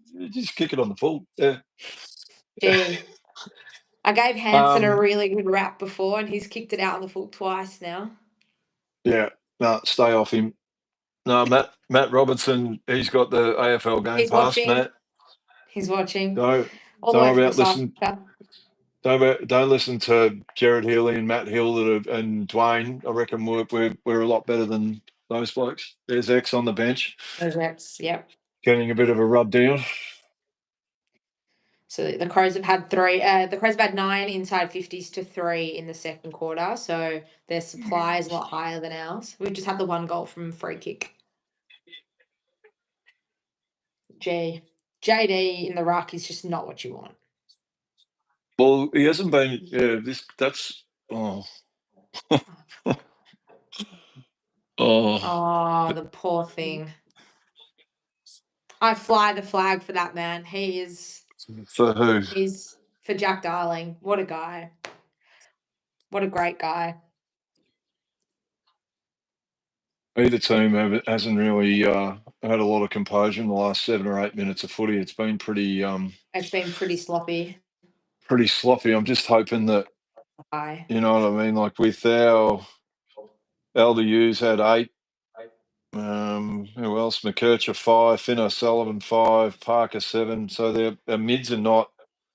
Christian Cherry's had 9, but outside of that, like we haven't really got any of our prime movers into double digits. Like that's the only upside. The other one was Caleb Daniel, and he's had 12. But a lot of even Caleb's use of the ball hasn't even what it's been over the last. Well, in the first 2 games with his kicking. Yes, Jenny, I agree with you. Disposal is terrible, but that's for a day where it's looks like what's the weather conditions in Adelaide? It looks like it's about 23, 24 degrees and not a breath of wind, and you think there's a howling gale and rain going on at the moment. I feel like if we can just... Oh, I'm not saying anything. Okay, it's fine. Gone out the floor. I was going to say, if we can just weather the storm here, and because the Crows are coming, but their disposal's pretty poor. If we can sort of weather the storm and just sort of neutralise it a little bit. I'd hold that thought if I were you about the disposal's terrible. I'd just look. Now when we got one of the best ball users actually, I'm going to shut up now. Oh, Jesus Christ. Oh, no, they paid the mark. They've paid the mark to Compass. Jeez, this is a get out of jail free card number 7 for us this quarter, I think. We're shanking. See what I mean there? Like, who's the person that's meant to be pushing up the ground? There's no one there. You've got Paul Curtis. So if that's Cam Zerha... I think it would have to do with X coming off, maybe. It just throws everything if Darling's been pulled. Oh. I know, but if that's the case... The big Texan. It's just a dumb setup that we got going there. That if X is off the ground, well then Larkey has to push up, and then the last 2 contests you got Paul Curtis being the kick out of defence. So, like they really need to get a couple of goals, like a goal or 2, just to be, you know what I mean. Even though the quarter from both teams has been pretty terrible, I don't. Adelaide is seriously at the moment. They're nothing special at the moment. No, they've had 7 scores this quarter, so they've kicked 3 goals 4 this quarter to our 1 goal 2, I think it is. I just saw before, and that the one that went out on the full. So our pressure's good, but in turn, so is theirs, and I feel like it's making us equally as fumbly as they are. They don't look anything crash hot at the moment, though. But they are starting to get on. They've had 5 more scoring shots. So hopefully we can rein it in a little bit more. I know Because when they start hitting John those, John Bauer just said, he goes, JD is supposed to be pushing up, but he's playing in the ruck. Yeah, I know, but if they know that he's playing in the ruck, well, then Larky's got to. What I would prefer is that Larky's got to be the one that comes out to centre half forward and tells Zerha to go back, because you don't want Curtis and Zerha to be the kicks out of defence. I know you can't make Jay do or everything. I used to laugh at that with Dennis when you used to think that you played in the ruck and playing up forward was your rest, when you actually run more when you're playing centre half forward than what you probably do in the ruck. Yeah. So it's. How is Dennis? Do you speak to him much, Corey? Speak to Dennis a fair bit. Yeah. How's he going? I think the coach. I think he's more. He's definitely, in some regards, he's still the same Dennis, but he's definitely. I think he's definitely more philosophical Dennis. Like, as in, I know that he has an even bigger appreciation for what we did, more so than ever. Like it. Yeah. But again, when you talk to him, you're not terrified by him, but you still treat him as if he's coach. Like, I'll send him a text. I tell you what's actually funny is that when you actually, I know, and I thought, hang on, imagine if we had mobile phones readily available. That was only coming in towards the back end of when we were playing. Yeah. And even now, when I send him a text, I'm thinking, hang on, like, I've got to think long and hard about what I say. And but it's funny when you, like, if I see something that happens in the game, like, I bet you if I send him a message during the game and go, hey, Dennis, what about, like, where's their front and square or something like that? And he'll sort of come back with, you go, yep, footy hasn't changed. It's one thing that, you know what I mean? You get a contest going to the forward line, like, it's not that hard. Whether you Spider Bert, and you know what? Remember, Spider used to kick goals off the pack because, you know why? Because we used to practice it at training. Like, Spider it's unlucky. Hit the posts off. Like Spider's Mm. 6'11", and yet that was the mentality. Whether you're Spider or whether you're Boomer, everyone can get front and square. Like, it's 100%. we've got 5 minutes to go. One more goal would be handy. Another goal to them would not be good. No, I agree. That was nice from Daniel. Come on, here we go. Hondas. So it's that kick there that you've got to be better at. I mean, Larky just had no chance whatsoever. So in those kicks into the forward line like that, you're honestly better off kicking them sidewards rather than kicking them on guys' head. Like, the amount of times that you could actually, well, unless you're really going to you're either going to lower your eyes, or you're going to go completely diagonal and give them. My theory was you'd rather give someone the chance. Oh no, we're buggered here. Oh no. They keep catching us out the Completely back. buggered. Oh no. Their tools are starting to prove too much for us, because if it's not Fog, it's Phil Riley, and if it's not, I'm not even going to try and pronounce this surname. I'll butcher it half the time. If it's not Fog, it's Riley. If it's not Riley, it's Tex. I mean, well, look, Ben Keys is having an impact. But look, you do see on days like today, like, I know that Kane Corns have led the charge about, like, why is Tex playing? Well, your answer to that is a day like today, because what happens while these blokes are still developing, it just means that Tex is then well, it's like in our forward line, like we were all spruiking saying that Cam Zerha's going to get better because he's getting the third best defender. Well, then that's exactly what's happening here. And it allows their blokes to develop, and then in that case, he gets off the chain and they get a goal. But they do need a goal or two before half time. Yeah, and I don't know, they haven't been as clean in here, obviously, with it. Just need to be clean. And look, that kick up in the air, it's not that. Yeah. Look, and it's just get out. And just that extra. Go, Robbie. Keep going. Keep going. That was good pressure from Hanson Jr. Saved that there. You know what I mean? Like, that's where our mids. Big. Yeah. I'd rather, like, when you get it, just don't. You know what I call those? They're the Mick Martin kicks. They go straight up in the air. Just kick them up in the air. Don't worry about it where it goes. Sorry, Mick, I don't shit on you. But that's where you'd expect more. And if you're saying what we're expecting of LDU to be like another level, well, they're the kicks that he's got to get way better at. You know what I mean? Like they're the ones. That's one of his biggest deficiencies as well. That is that front on contact? Yeah. Yeah, I was hoping it was going to be. Yeah.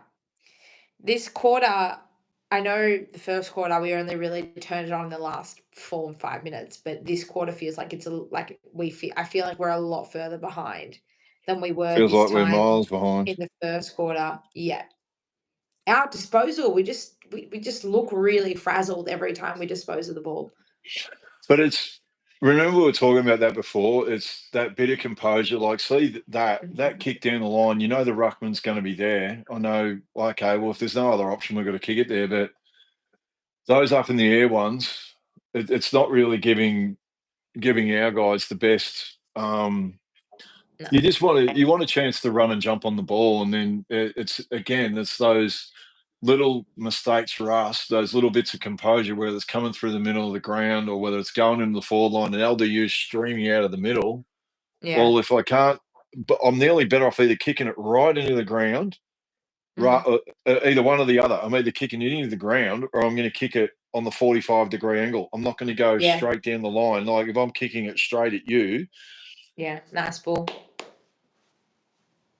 So if you can jag a couple here, and then to be honest, I think for the way that we've probably butchered the ball, wouldn't be a bad result.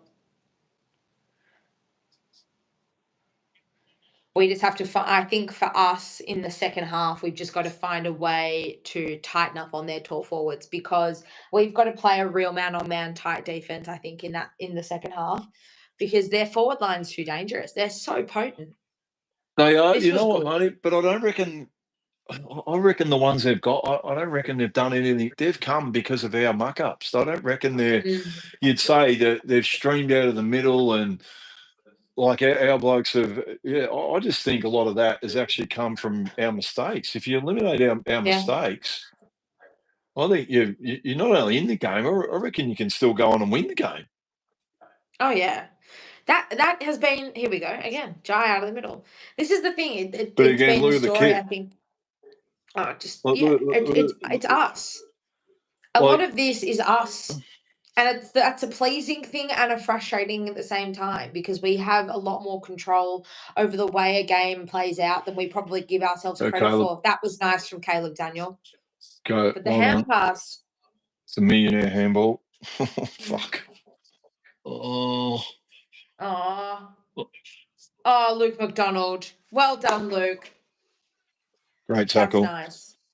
He's had a good game, Luke McDonald. Look, I know that, but again, the thing that you're fearing at the start of the game, like Riley Tilthorpe has really done nothing. He got a cheapy goal. Yeah. Like I don't think it's like a three-headed monster up there that is uncontrollable. I think that their goals, like even Tex, has come from a crumbing. It's not as if they've run at it and they're a threat like they're a threat in the air. I just feel like the kicks inside, the kicks out of the middle are more concerning, like a bit more composure. Either run with the ball another 5 meters, but if you can't, like see these, kick them into like I'm like Clarko, I'm doing the same. Yeah, I'm like, frustrating. Stop. We're not NFL punters. We're not going for Pro Kick Australia and we're trying to get in the NFL. We just got to. How many on the falls have been this quarter, by the way? A lot. And that is one pleasing thing. I think we've had 2 out on the full, but they've probably had 3 or 4 as well. And for them to be kicking out on the full so much, it would say something, I think, about our pressure at ground level for sure.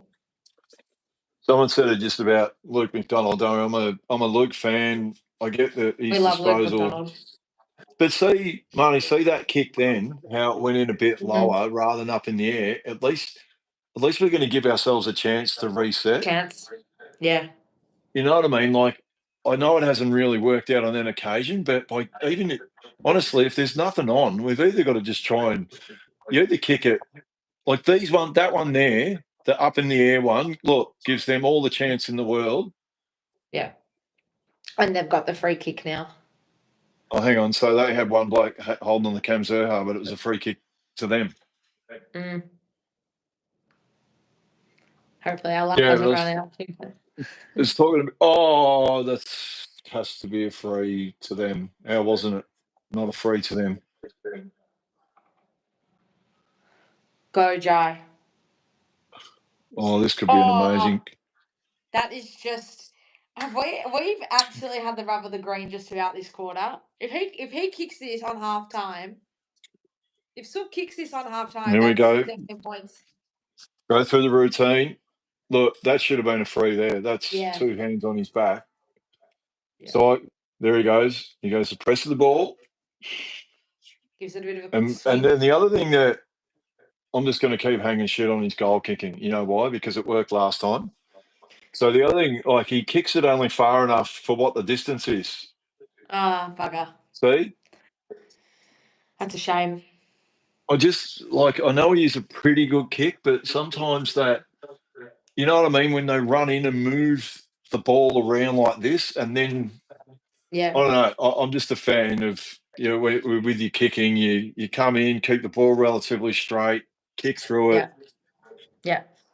Look, it's not 3 goals down at half time. It's not bad. I think it could have been a lot worse that quarter. I feel like the Crows really got on top of us. A lot of inaccuracy from their part probably helped us. I think in the second half I think it is once again that same thing. We are definitely the masters of our own destiny, and if we are able to reel it in a little bit, and if we are able to clean up our own possession and get some of our most important ball users around the ball. I mean, haven't seen a lot of Tom Powell, Luke Davies Juniak has been there, but he's been quiet. Luke Parker's been pretty good. She's Kirch. I mean, these guys aren't really seeing a lot of the ball at the moment. Yeah, I think overall you're going in at half time, and so I know we're behind, but with a lot more composure and just get our good players to get their hands on the ball. Like in that last 10 minutes, like Caleb Daniels had 19. Like even Caleb, I don't think he was as efficient as what his high standards what he'd usually do. But I think that's really just got to be the message. Like even just coming out of the middle of the ground, a bit more composure. We're not kicking the thing up in the air. Like try and be smart and go on the 45-degree angles and even 100%. The other thing, off the back line, you don't have to be as aggressive with that kick that goes into the middle of the ground, because as soon as that ends up being a mistake, it's going back down the other end of the ground. So it is. And someone just said, Travis Christie just said that it is. It's always, I'm always more glass half full. And you're right. Yeah, it's a play that's we're not playing that well, but it's a real opportunity with the experience and players they've got in there. They go, hey, boys, you just get this, and this right. And all of a sudden, I don't think what Adelaide have shown even us, well, they could easily be saying the same thing. Like they've made a lot of mistakes as well. But I think the upside for us is maybe the thing that we were fearing going into the game was that maybe that three-headed monster or the real big monster in Riley Tilthorpe. And I hope I don't jinx us. I hope I don't jinx us by any stretch of the imagination, but they really haven't shown at the moment, are they going to get a hold of us? Like, they really haven't. So, they're still, go on. No, all I was going to say is we've got a pretty exciting giveaway, which I wanted to talk about here at halftime. Thanks to our friends at Amphora, which is the venue over at Etihad Stadium, Marvel Stadium. Corey, do you want to talk us through that? There's pretty exciting things happening in the next few weeks down there. You'll have to. I'll say where Amphora is, but I'd have to remember what game, and you'll have to come up with the metrics about how we're going to give away the prize. But Amphora, for those that don't know, if you go to Marble Stadium and you're looking for somewhere that's actually inside the ground, it's right next to Friends of Fire, next to Gate 1. They've got a great venue upstairs where I'm going to be doing a number of functions. I did my Super Bowl party there this year, so it's It's a great venue. Greg Kahan and Bubs and the team run a really good venue up there. And, yeah, we're going to give away – how many tickets did we say? Did we say 2 or 4? 2. If you've got more, we can give away more. And was it – what was the game, Marnie? You lead me into the rest because I'm going a little bit fuzzy. I might need to get a From beer. my memory, we played Collingwood. I believe it's round 11 on a Saturday night, late May. I think it's Saturday the 24th of May, Saturday night.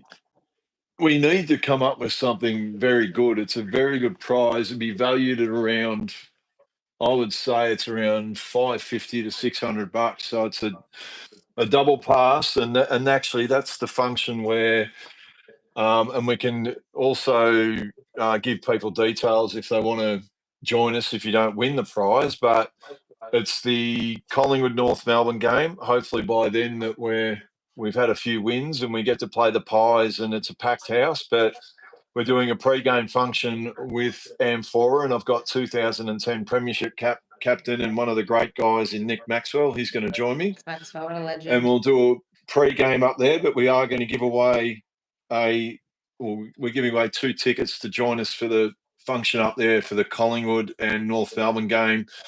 Saturday, March 24th of May at Marble Stadium, not at Telstra Dome or not at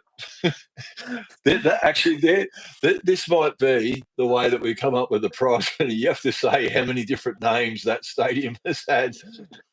I reckon I could name all of them right here, right now. Why don't we, if it's a Collingwood and North Melbourne game, maybe we have to come up. I've got one. Greatest North Melbourne Collingwood moments of all time. So I was going to say, yesterday was the 29th of March. And for those who don't know, the 29th of March, 1985 was the first ever Friday night game between North Melbourne and Collingwood. Now, before I have I'm going to have a nuclear explosion about this. You know what I'm going to say. I know you're going to say we should have requested to have that game. For all you North Melbourne fans out there, I'm going to go nearly a little bit nuclear on this, and this is where I'm not happy with my own football club over this, right? So, as you mentioned, that was the 40th anniversary of Friday night footy. Who started Friday night footy? North Melbourne. Yes. Melbourne. Now the other thing, how many years have North Melbourne been in the AFL this year? 100. Oh, so hang on. It's the 40th anniversary of Friday night footy for the people who started it. We're the traditional owners, by the way. If everyone should acknowledge anyone on Friday night footy, they should be saying we wish to acknowledge the traditional owners of Friday night footy, and that being the North Melbourne Football Club. And it's also our 100th. We maybe should have gone and said, can we play Collingwood? Maybe. I don't know. Maybe on a Friday night. Yeah. That'd be unbelievable, Marnie. Like, I think you might be kicking goals if we had to come up with that one. Well, we do play Geelong. I believe it's our first game in the AFL, or VFL it was at the time, was against Corio, I think it was, or it might have been Geelong, which I think is why they're reenacting that game for the 100th celebration. But I don't think there would have been yeah, that's exciting, yeah. There wouldn't have been any danger, at least approaching the AFL and saying it's 40 years of Friday night football. I think, with the greatest respect to our 100th year, and I am going to pay it respect, but in all honesty, Friday night footy is not what it is at its current form. For those that are old enough to remember, and I'm on the cusp, right? I don't know whether people remember, but the late 80s and very, very early 90s, no one was going to Friday night football other than they would give North Melbourne the Friday night game. And around that time, we started to get a little bit of a glimpse of, there were some players coming through. Remember back to 1990, there was this young full forward that wore number 35 in John Longmire. So then Horse, I think, kicked 14. He might have kicked a big bag on Friday night, or he kicked. So we sort of had some glimpses of the sorts of players, and then I don't know. It was the stars really did align. That when you think about from 19. I remember even 1992. I reckon we played the Eagles on a Friday night at the MCG, and there was 9,000 there. Like it was Crazy. horrid. And and the reason why I remember that, it was only years later that I reckon that Friday night game in front of 8 or 9,000 people might have been the first time that Wayne Carey played on Glenn Jakovich. Oh, wow. So it was really only from, and then everyone remembers 1993, that's when obviously Dennis became coach and, from there on in. But it was really, I don't know, I get a little bit frustrated about the fact I'm all for giving Carlton and Collingwood all their games. They'll play twice a year. Carlton Essendon play each other twice a year. I get North haven't been, and the counter argument's going to be, oh, well, you don't play that well, so you don't deserve it. Like everyone, like any wonder, like clubs like Melbourne, North Melbourne, Western Bulldogs, you're not making the sort of money. If you ask the marketing department in each of those footy clubs how it is, all of a sudden, if you're selling games of Friday night footy compared to selling North Melbourne versus Gold Coast on a Sunday afternoon at Marvel, or you know what I mean? So when people talk about equalisation and everything like that, but as it relates to us, and whilst I'm having a bit of my rant on it, I just think that it's the one thing I'm probably disappointed that we didn't put a stake in the ground a lot more and say, you know what, we don't expect 8 to 10 Friday night games, but we should get 3 or 4 because we were the ones that originally started it and people didn't want any bar of it. And thankfully, we know that we get one guaranteed, and that's the big one. And Greg Miller, a big shout out to Greg Miller. Greg Miller was the one that was always trying to get us to play on Good Friday, and that was Greg's concept about play Good Friday, raise some money for the Children's Hospital, and now it's turned into a marquee game for the North Melbourne Football Club. It's great. It's awesome. And I think for us, we have always been able to, well, not always is probably a bit of a stretch, but in recent years, we have still been able to actually show something on even since the days of Dennis and, the great team of the 90s, Corey obviously part of it. But, as someone who grew up in the 2000s going to the footy, one of my favourite players to watch on a Friday night was Lindsay Thomas. How many times did Lindsay Thomas come out on a Friday night and kick a massive bag? We played Carlton a few times. He kicked 7 in 2010, one of them with his sock, very famously. We played Carlton again in 2013. We went down by a point. Mick Malthouse was in charge. He kicked 6. Sometimes you just need you just got to put these players on a stage. We played Hawthorn in 2015 on a Friday night. That was the Drew Petrie, Brian Lake incident, for those who remember. So there are so many great memories. And I know that we have Good Friday, but the thing with Good Friday for me, and for so long the AFL resisted to have any football on Good Friday, and then eventually we were able to actually have our game where we played the Dogs in the first year, the Saints in the second year, then went to the Bombers, back to the Dogs. I think now we've finally got the mix right with Carlton. But for so long I resisted, and I think it only took 2 or 3 seasons in for the AFL to add a second game on the night. So we've got the twilight and then it leads into the night game. I think it's been played in Perth the past few seasons. You would never do that on Easter Monday. You would never do that on Anzac Day unless Anzac Day fell on a weekend. So why can't we have the standalone? Like, it just seems like there's different rules when it comes to North. I don't know. Any North person will tell you that. Yeah, I don't think people understand the advantage that Carlton, Collingwood, Essendon and Richmond do by their younger players playing in front of like 70, 80,000 people at the MCG. Like sometimes with those sorts of games, it's like that round 1 game that Carlton played Richmond. I was texting, I know Shane Dunn, the CEO from Richmond, and I said, you know what, like that game, that's worth you can't even buy that sort of experience where your young kids, never mind in your first game of footy, that all of a sudden when they go to play in front of a big blockbuster crowd game again, they will always remember the fact that they performed in front of a big stage. And again, when they go to the finals, they go, "Hey, I've done this before." I know that. I always talk about with people with me all the time. Funnily enough, it was against Collingwood, but my sixth game of footy was against Collingwood on a Friday night. I barracked for Collingwood as a kid. Yeah. And then played Collingwood at the MCG. It was the North Melbourne 125th anniversary game. And that game was nearly changed my entire footy career because I played really well. And then that's where I want to see our blokes get that same sort of experience where you can just have that game where you talk about games like today, but all of a sudden you go, hey, I can do it. I know I can. When I go back and play in front of big crowds at the MCG, hey, I've done this before. Like, I know what to expect. I love it. You know what I mean?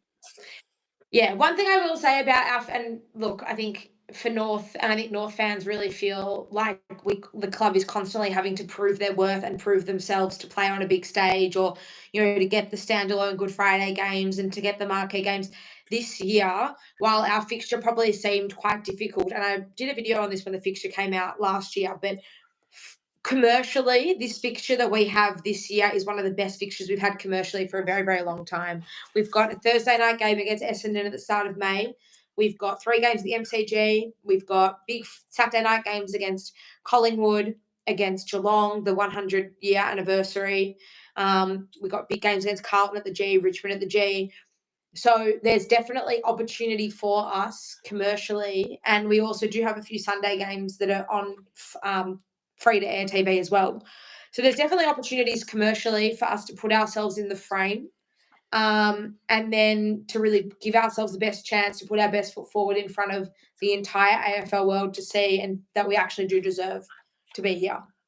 And John's just brought it up. Like, when you put all of our kids, they might have, some of those guys you've mentioned on there might have played in front of the Good Friday crowd last year that might have had 45 or 47,000. But that's it. I'm telling you, it's why whenever I see an interstate team that makes the grand final and they haven't been used to playing at the MCG, I'm saying, mate, it's different. It's all right.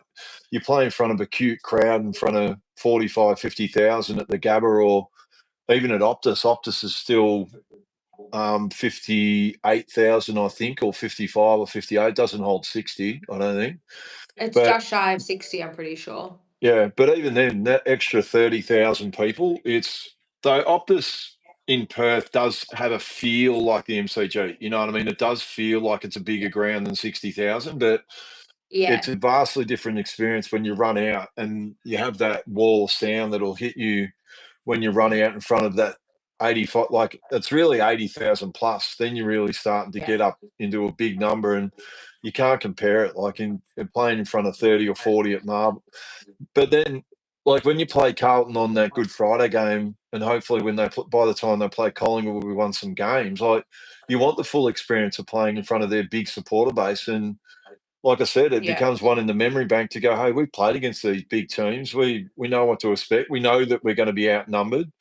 I still remember in one of the finals where we played Richmond at the MCG, it was embarrassing. Like, we ran down that Punt Road end, and I felt like we had 6 fans at the MCG, and yet I think it was 1995, actually. I reckon we ran down that far end in one of the finals, and Richmond hadn't been in the finals, I think, for 13 or 14 years. So, again, we managed to win that, but playing in front of those sorts of experiences where you're outnumbered and you don't, it becomes a great experience that you put in the memory bank. 100%. It's interesting. Optus Stadium has become probably our strongest in recent years, our strongest home away from home, let's call it that for lack of better wording. Tasmania was a fortress for us. In recent years, we've been able to get wins over at Optus Stadium. Optus Stadium is quite a remarkable stadium. And I know West Coast haven't been travelling, that well in recent years, but I actually lived in Perth when the grand final in 2021 was at Optus. And the atmosphere in that place is second to none at the best of times. So I really hope that, things do start to turn for us and we can make the most of the commercial fixture we've got now, win a few games and put ourselves in the frame and just be exciting to watch. I think even that game against the Bulldogs in round 1, I had so many non-North friends message me saying, God, the boys look good. Like, they're going to win some games. They're going to, they're going to trouble a lot of teams this year. So if we can actually just have that excitement around us, then hopefully that'll trickle over into the fixture next year. Anyway, we've got a second half Now, of footy to Marnie, get to. Corey, can I have a toilet break, and then I'm going to be back go in for it. 1 minute. 1 minute. Yeah, no worries. Everyone grab a drink, grab a snack, whatever you need. Get ready for the second half.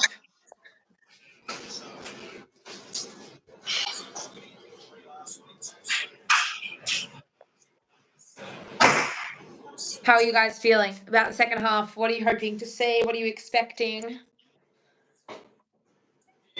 We're obviously still a chance, you guys. That's my line. We're always a chance. That is my famous delusional line. But would love to hear, who do you think needs to get a little bit more involved? I think it's obvious Shees, LDU need to get them around the ball involved a little bit more. I think Zerha and Paul Curtis's pressure and work has been excellent. But hopefully we can get them on the scoreboard now. John, 3 from PC this quarter. Angalotto will come back to the competition. We'll definitely, I think we should definitely leave your favourite Friday night comments, and we'll go through them and pick someone. Your favourite Friday night games or moments or experiences. And I'll pick something out, and we'll give you 2 tickets to the Amphora experience for sure.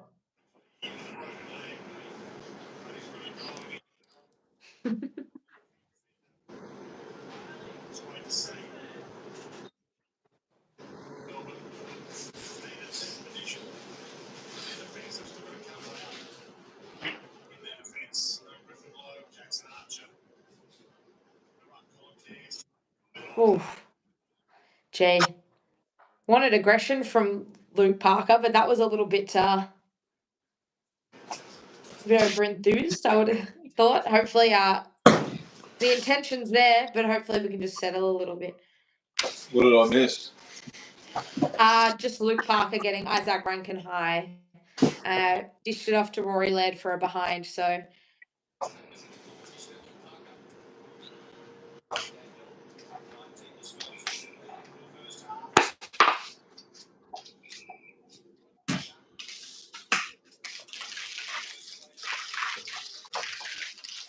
Just having a snack, Marnie. I'm going to throw it out. What's everyone's snack of choice when they're watching the footy?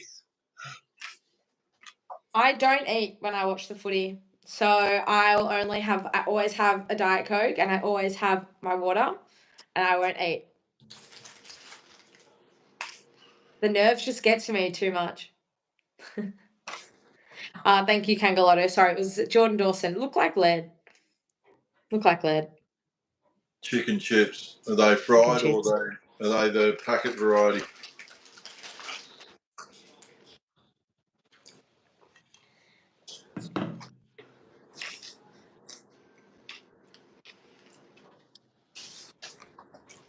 What's your snack of choice, Corey?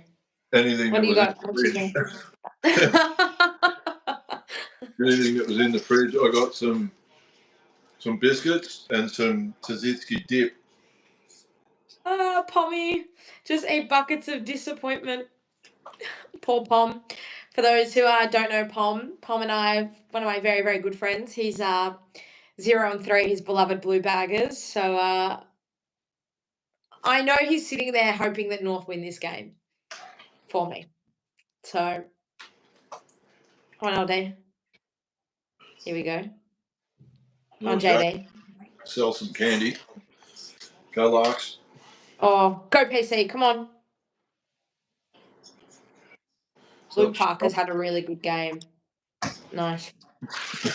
He's had a good few minutes. Get in.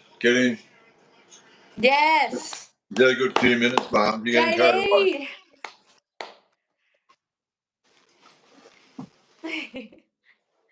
For anyone who's watching on socials, by the way, we're doing the JD goal watch. So I don't know if anyone saw Kane Corns made a comment when JD came over to North that he wouldn't kick more than 40 goals this year. And for every goal that Jack Darling kicks over 40, Kane Corns would run 3 laps of the tan in Jack Darling's jumper, North jumper. So 4 goals down, 36 to go from the big JD. That's a nice goal too. Hopefully that sparks something for us. That's the first goal of the quarter as well.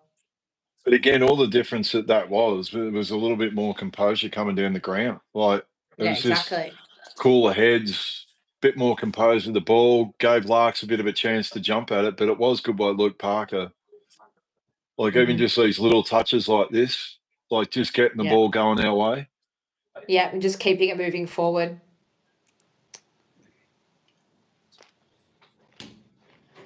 Me too, Emma. I reckon Jade. I've spoken to Jack and I said to him, will you come to watch Kane Corn's run laps? And he said yes. So there you go.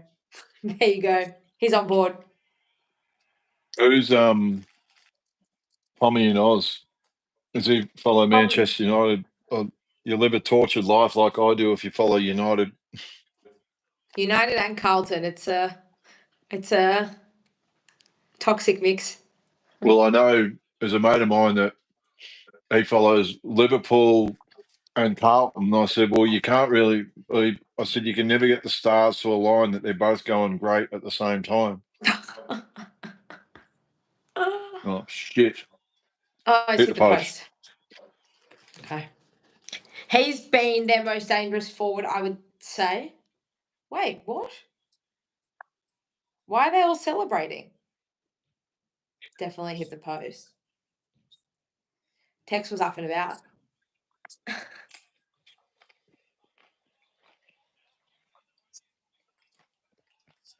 right. Hopefully we can take this.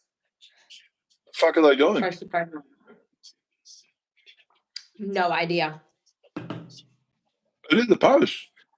Hit the post. Hang on, what have I missed? Score review for what? It hit the post. No. Score review? It fucking hit the middle of the post. You saw it. You actually watched it hit the post. Yeah, and you get the boys going. They're just saying. I'm got a score review. Yeah, no shit. That's just taking the piss. Obviously, it hit the post. You could actually see it. That's absurd. That's just really taking the miss.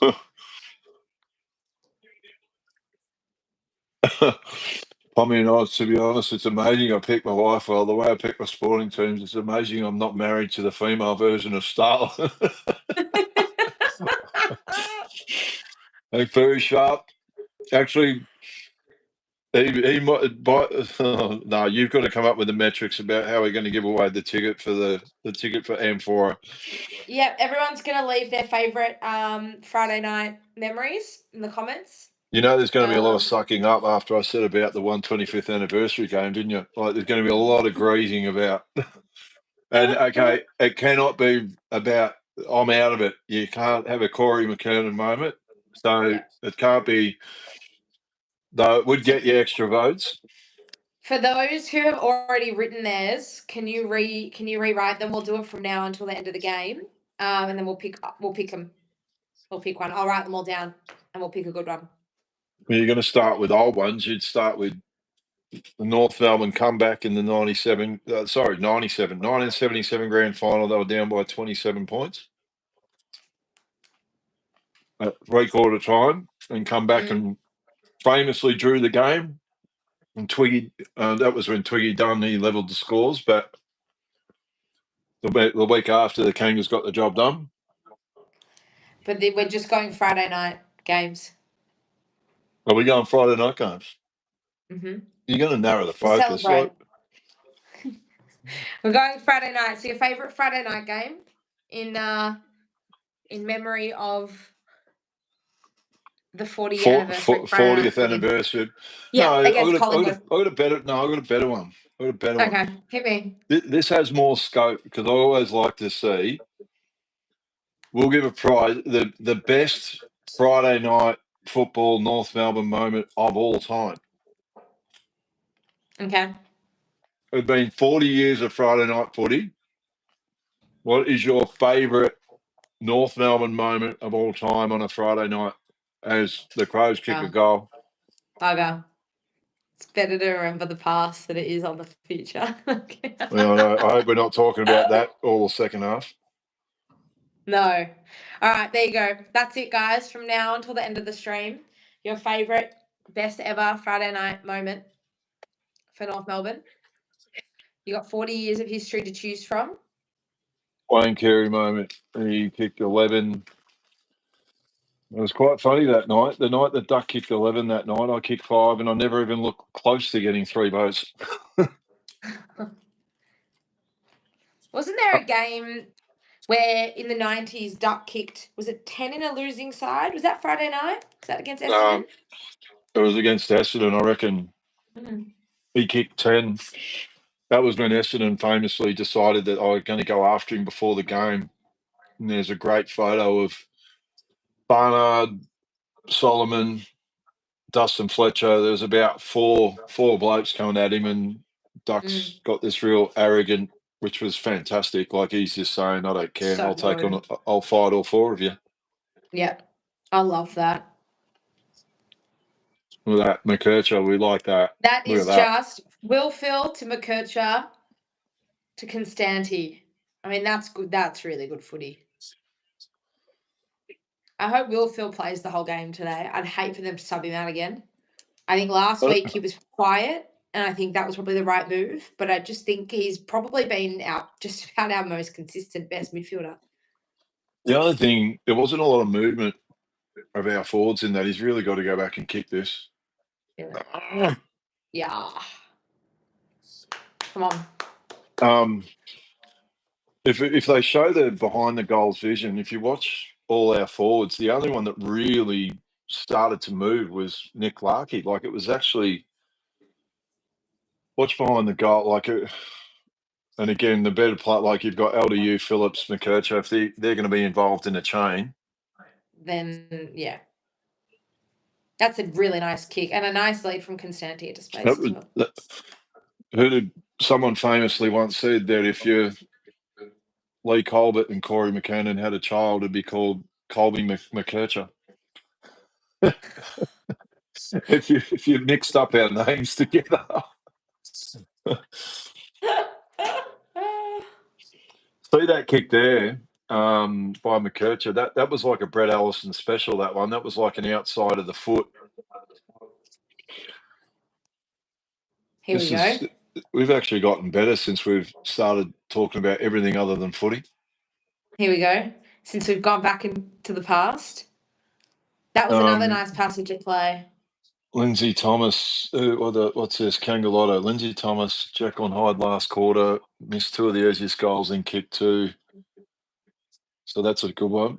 It's got to be small. I know. Do you want me to say I'm going to keep talking like this because in the end we're going better when I do it. And Paul Curtis will go back and go bang. Look, we've gone bang. Oh my God, let's just go. Don't worry about the game. Don't worry about the game. We'll just keep talking away. We'll keep talking while we keep putting goals on the scoreboard. Gee. If I had to... Here we go. It was a great finish. Seemed like we got a bit more composure, getting all the good players getting their hands on the ball. Like, so in the middle of the ground, look, you got LDU, gets it out. Caleb Daniel. It's just a chain. And then what about the left foot by the big guy? I don't think he meant that. God, he's good. Pom, that Drew Petrie game where he kicked 7 goals in 2012, I'm pretty sure that was a Sunday, like late afternoon. Was that against Richmond? If that's game in No, you know why I remember it? It was Glenn Archer's 300th game. That was 2007. Kicked 6 goals in the opening quarter. Yeah.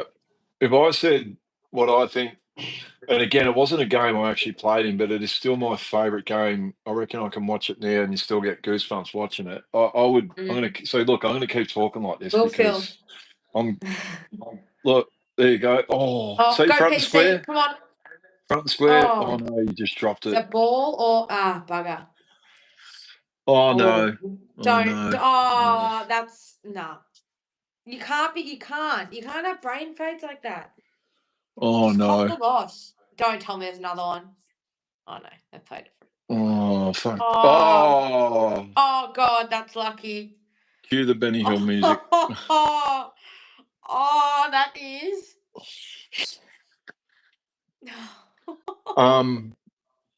What was I going to say? I Your need to favourite start my favourite Friday night game that you weren't in playing. that I wasn't in was the 1993 North Melbourne versus Essendon. If you can, it's the night when, if for people who watch it, it was the night when Wayne Carey became Wayne Carey, I reckon. Yeah. And if you Okay. watch the last quarter where and it was Carey and Longmire, and you know what, it was also the commentary in the game where you had Peter McKernan and like Bruce McAvaney, and they were winding up big time. Oh, Sandy. Jesus Christ. Geez, we've given them some looks. If we could just sort out the looks that we give them, like that's the thing that could be the frustration and the difference in this game. It's just going to be the little bits of, like, even Finn O'Sullivan is usually as composed as they can. Like, you're going back, you're still going back on the mark, and you've got all your balance off you, and you're trying to hit a target. Just silly little mistakes where they. And That's we're just getting about his punished. first mistake he's ever made. Bugger. Ever. That's a shame. Ever in his life. Ever. Ever. In his footballing life for North Melbourne, that is just about the first mistake he's made. So it is a shame, because I really rate Finn O'Sullivan. I think he'll be a very, very good player. So what's just showing the replay? He barely set, and then you're trying to kick it. I know the intent's there, but this is what we've sort of spoken about all day. There's just these little decisions about going inboard and picking the right target. Bye, Pom. Everyone go. If you don't follow Pommy and Oz, definitely go. We are two of the same, and we do a lot of work. We do a lot of work together. One of my favourite people in the whole wide world. So, all right, let's see if we can. Hopefully, that's just put a bit of fire in the belly. JD back in the ruck. Well, that's not good.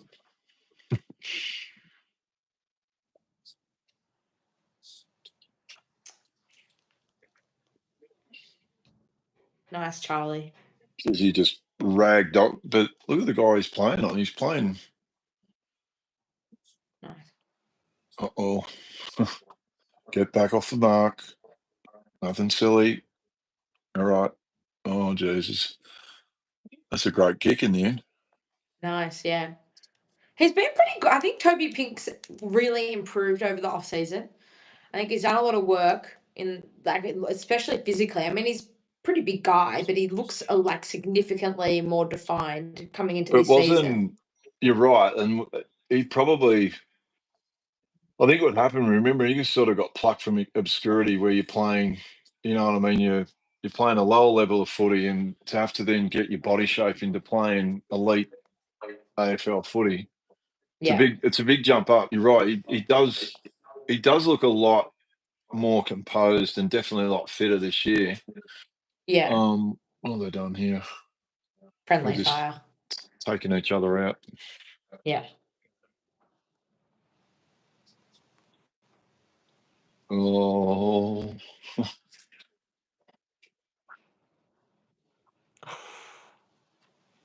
It's Jack playing on. So this is where if he's got him in the ruck, like Jack's got to really get on his bike and make him run around, because I don't reckon Riley Tilthorpe with that engine. I reckon you got your chance when you get him in there. You got to run him around. Like, so, okay, they know that Tilthorpe might have the strength advantage.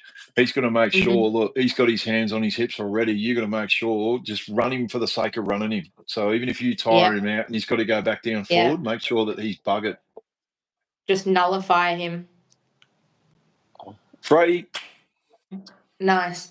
One thing I will actually say, which I just thought about before going back to the game. So, Larkey, Curtis, Zerha, and Darling have all kicked at least one goal in every game so far this year. And that's nice. That's good. Our forward line hasn't functioned like this for their games last year where Larkey would just go missing, or Zerha. or Curtis. Okay. Nice. Well done. So for the forward line to be functioning that well, for all of them to be having an impact at some point in the game is really, really nice.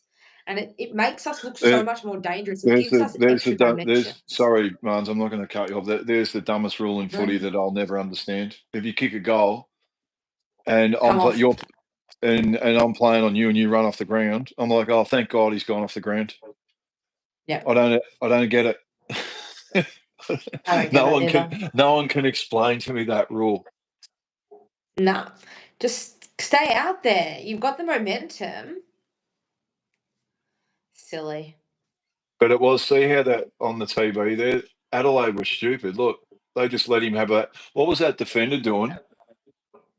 See that defender that whoever the number 12 was for the Crows, he was meant to be the loose man in there. Yeah.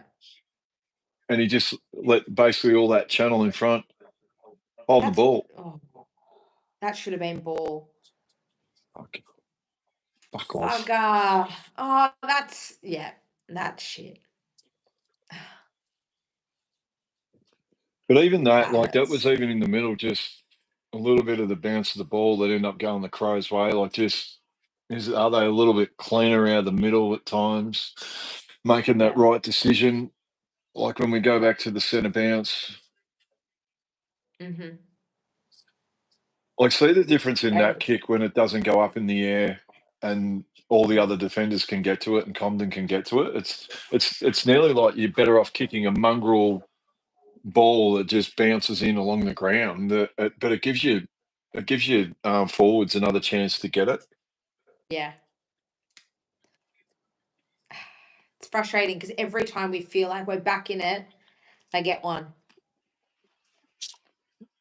I still think we're well and truly on.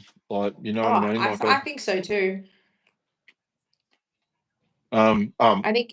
How about you bounce it again? That landed outside the square, outside the circle. Like, is that not a rule anymore? Yeah.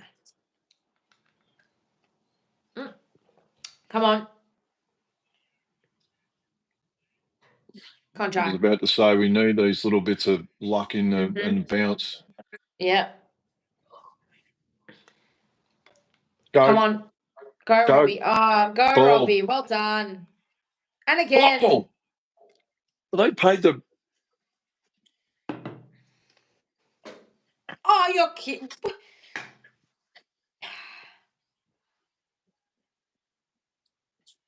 They paid the dangerous tackle is what they paid.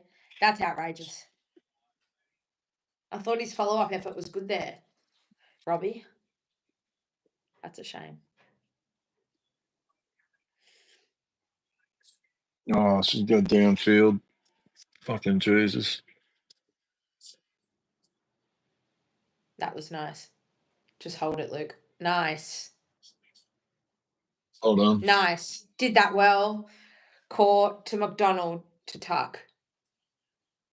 Nice. Well, John just said, I think with Robbie Hanson, I think, he's definitely got to get a bit stronger. Like he needs some of that Byron Pickett core strength. Then again, not many humans would have Byron Pickett core strength, but you know what I mean. Gee, what a player. Choppy. I don't know how many weeks Choppy would get nowadays, like if he actually hit someone properly like he used to hit people. Yeah. Would you say he was the most aggressive of all of your former teammates? Most aggressive. Not aggressive, but like that white line fever, like that real. But Choppy, I wouldn't have said Choppy had white line fever. It just he'd be on the ground, and if you were there and he could get you, he'd just get you. You know what I mean? Like, whereas Arch is still the ultimate. Like for people who would have met Arch in real life, like Arch is pretty sort of softly spoken and very polite, and you know what I mean. But Arch is definitely. But then again, Arch is not. He does it. The red mist. If you make Arch mad, I don't think that's. Oh God, that's what on X and sit him on his ass too, and get him X too. Don't cop shit from any of them X. Wow. The other thing X has got to remember there that it's all right to go huffing and puffing, but now he's got to get back and defend. I know. Great tackling from Harry. Come on. Just keep putting the pressure on him. Nice. Come on. Oh, Foss. Nice. Come on. Someone's got this. See about that kick where it's all going on top of their head? Yeah. Doesn't actually allow any, doesn't give you, it's a great mark. Oh, gee, Tex. Doesn't actually favour our forwards whatsoever.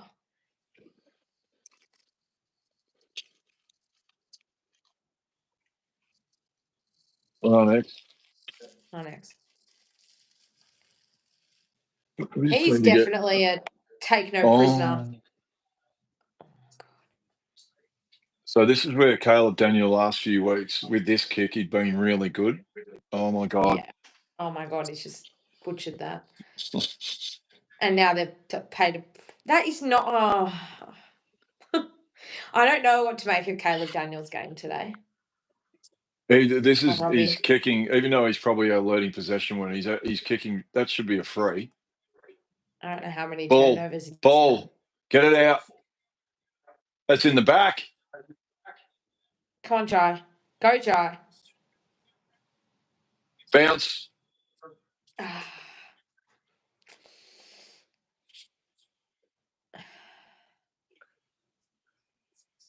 It's a shame. No, this is what I'm going to worry about. That they're all out the back. The ball will go back after us winning the ball out.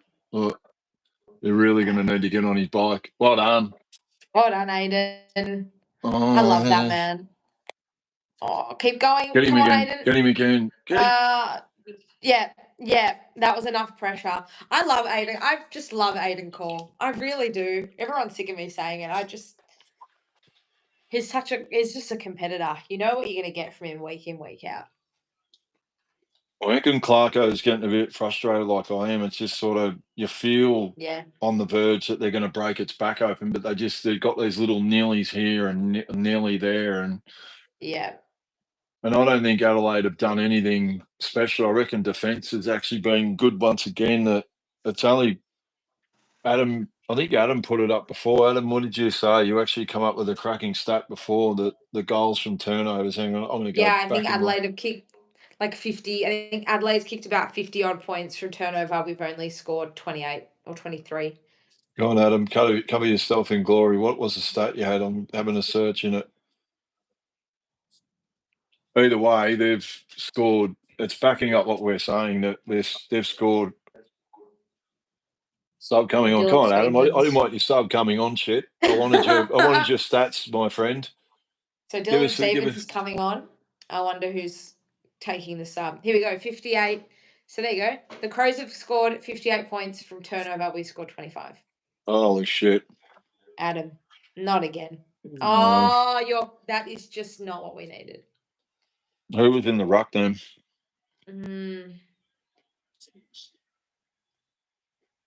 So everyone should know about with Tex, right?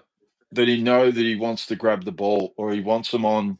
You've got to go and stand on the side where his right foot is. Don't give him what he wants. Yeah, because he's just taken that straight out. Look, and that's his preference, that he's going to want to hit you and he's going to want to grab the ball and give it off. And that's X as well, and that's can't be. Yeah, that's really. He's just so strong. I don't think X would be real happy with himself with that one. No. But we've just got to get one before 3/4 time now. It's interesting. Our final sort of 3 or 4 minutes of both the first and the second quarters we've just dominated, and we've actually scored a lot in red time. So hopefully we can just turn it on. We can get this within 2-ish goals, would be good.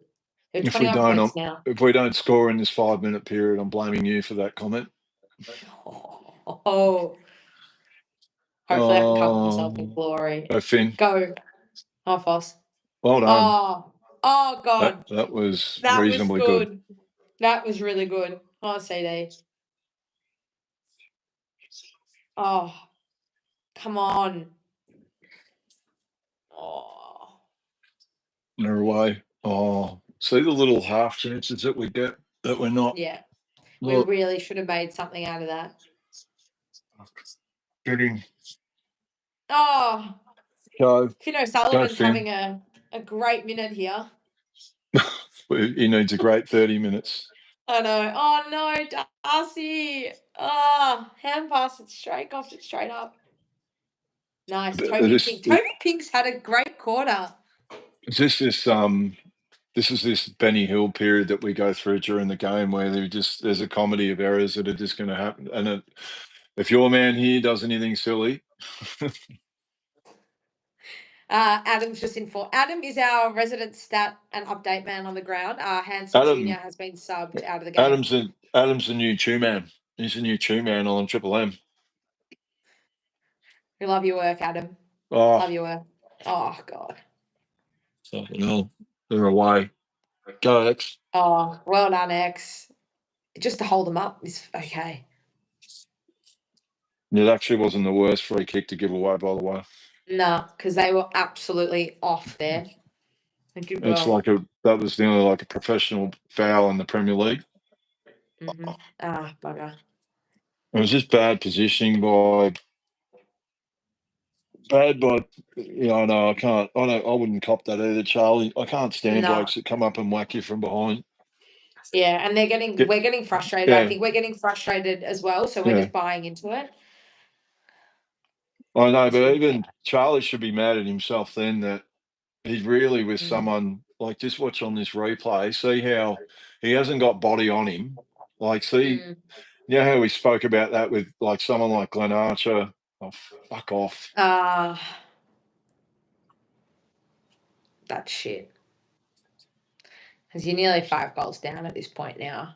You know what? Like, Charlie should be mad at himself for his positioning. If you watch exactly what we're talking about, what you have got control over, where you can get a body on and use that as your starting point. Don't let your opponent run and jump, and then you got to try and make it up afterwards. Just watch this. See, hasn't got a body, still hasn't got a body.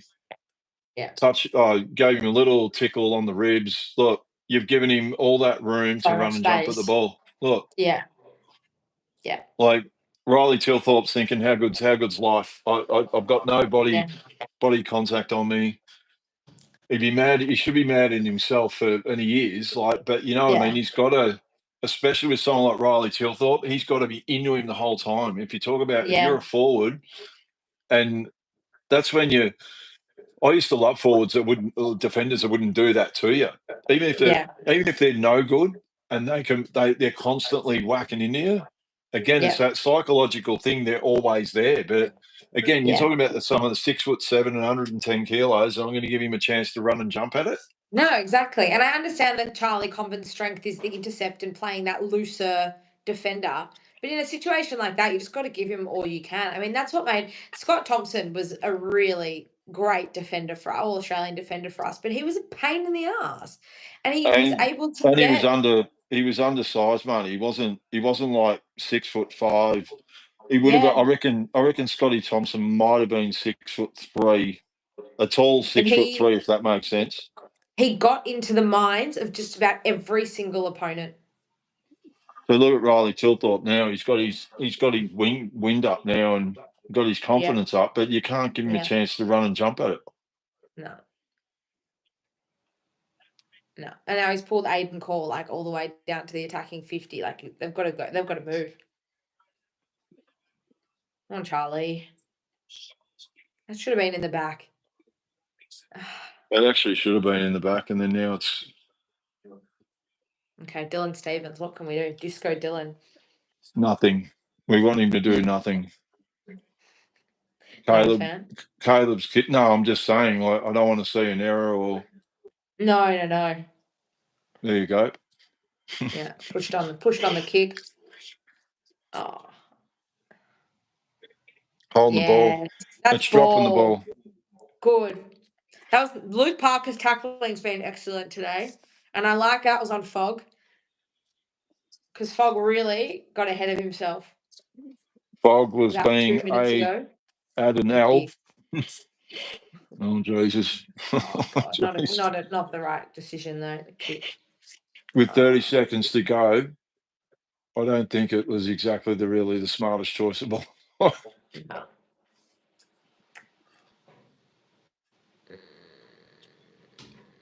Nice. Oh. Toby Pink again.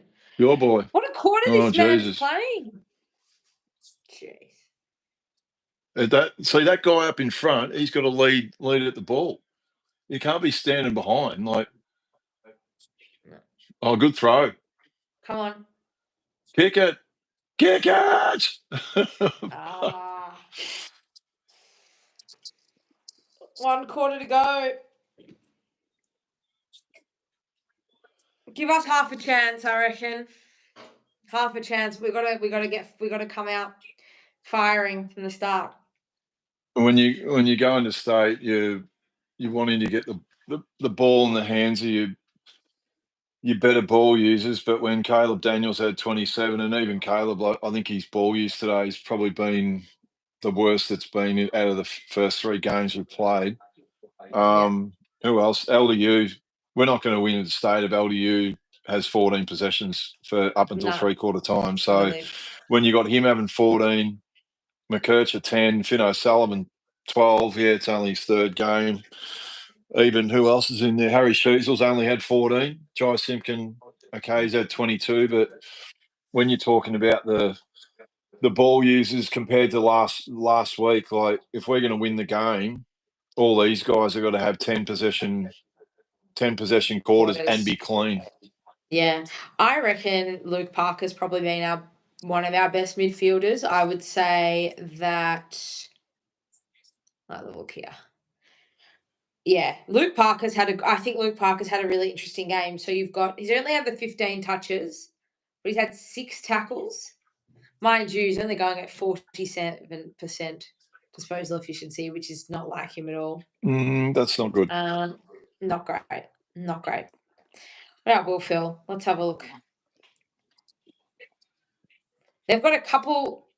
I'm just having a look here at I'm looking at the AFL app here. They've listed, so Rochelle was subbed out of the game injured, but they've also got on the AFL app listed that, is it James?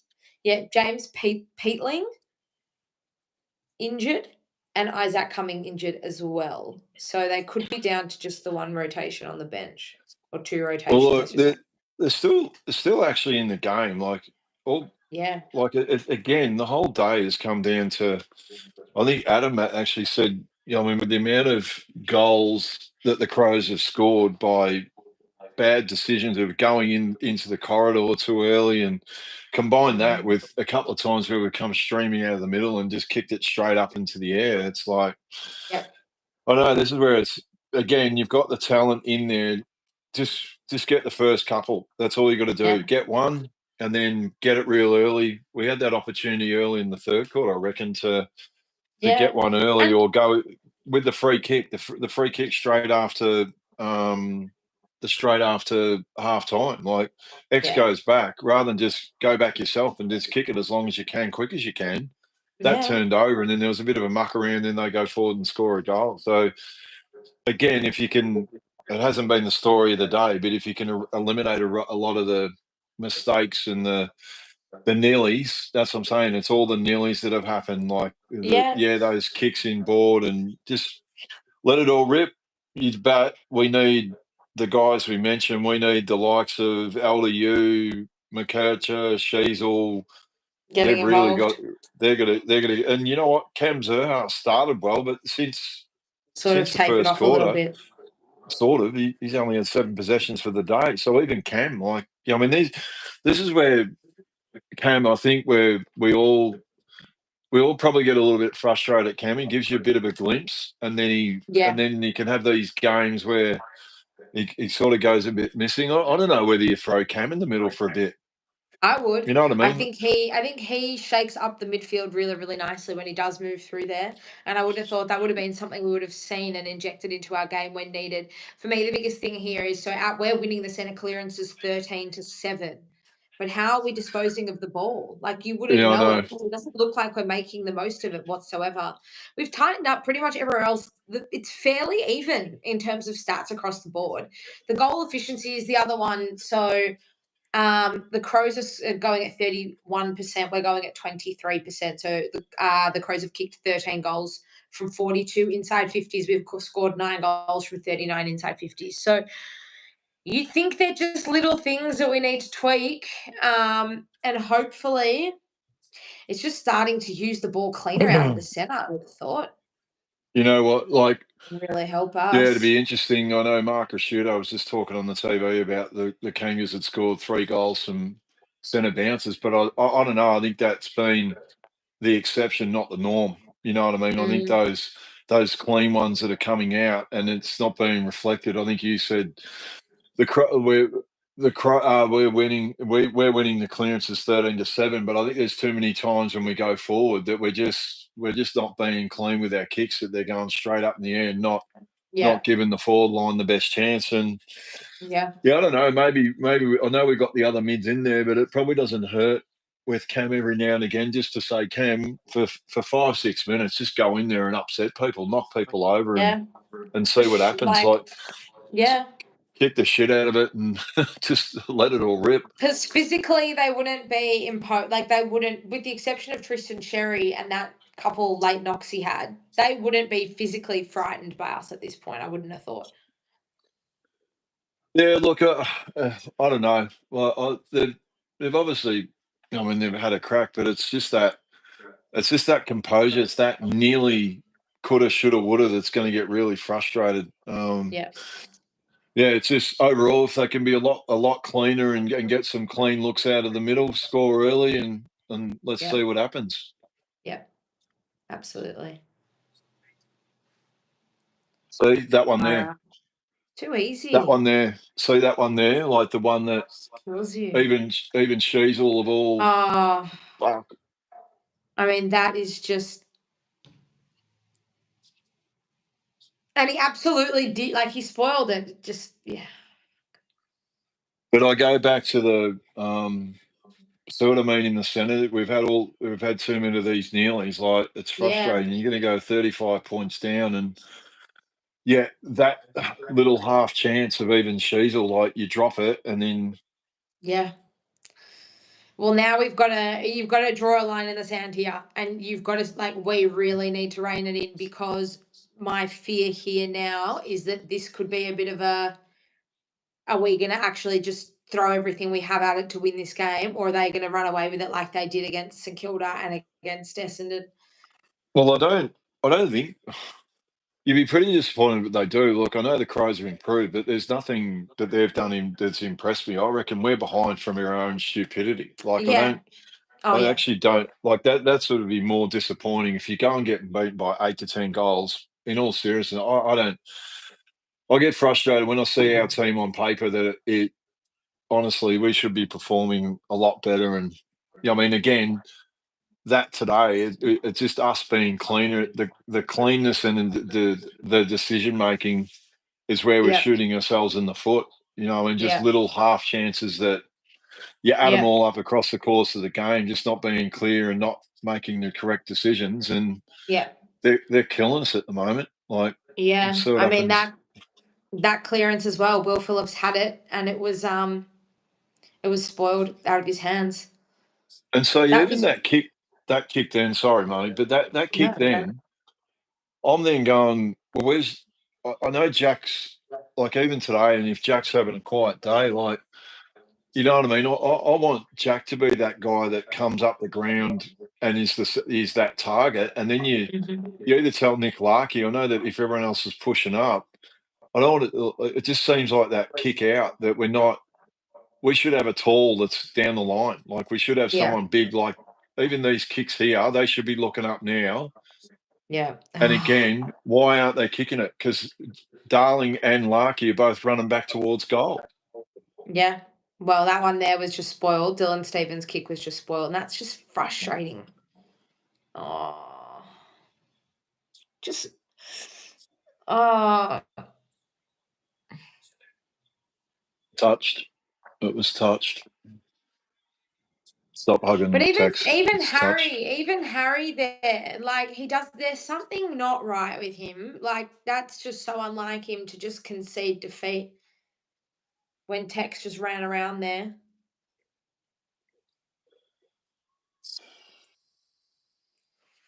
nervous way. Touched it.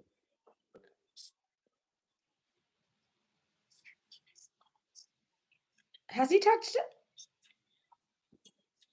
it? It touched his hand.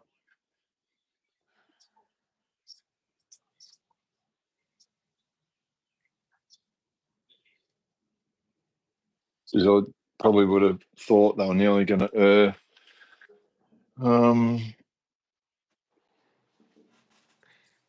Yeah, nice. All right. Come on, CD. That's maybe CD's most important touch of the day so far. Yeah, look, and it can sometimes, like, I know we're mentioning about pressure and things like that, like as in tackle pressure. Yeah, sometimes I know what you mean. Like, there's a lot of times when I'm sort of watching us where we're technically trying to be so correct and so. Yeah.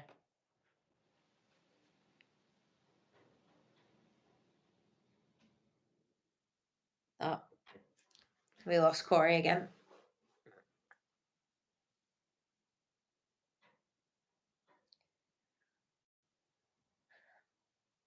Yeah, we just need to turn this into a bit of a scrap. They've just got so much space all the time. There are so many men left exposed, uncontested.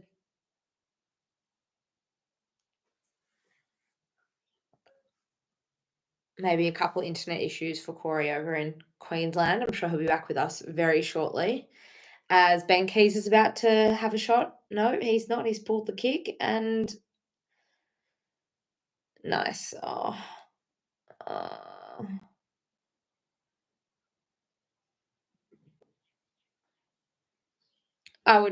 We really need to rein out. We need to. Sorry, guys. Corey's phone has just died, so he will be back with us shortly. But you still got me. Hopefully that's okay. Can't catch. It'd be a shame if we just let this blow out because I just don't think that does us any justice for how we performed today. But there's another miss. Another miss. Come on, Harry.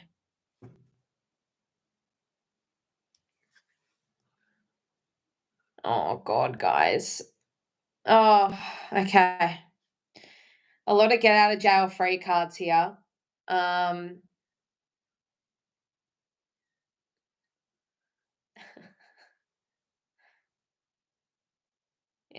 and the whole game's being played in Adelaide's forward half of the ground at the moment. So hopefully, I think is it just me? I just feel like we only need like one, maybe two goals. And to just like, come on, LD. Yes, go Jack. I think we just need one or two goals to just get ourselves. We are such a confidence team at the moment. I think all we need is just to like where there's a will, there's a way, and just to find a way back in.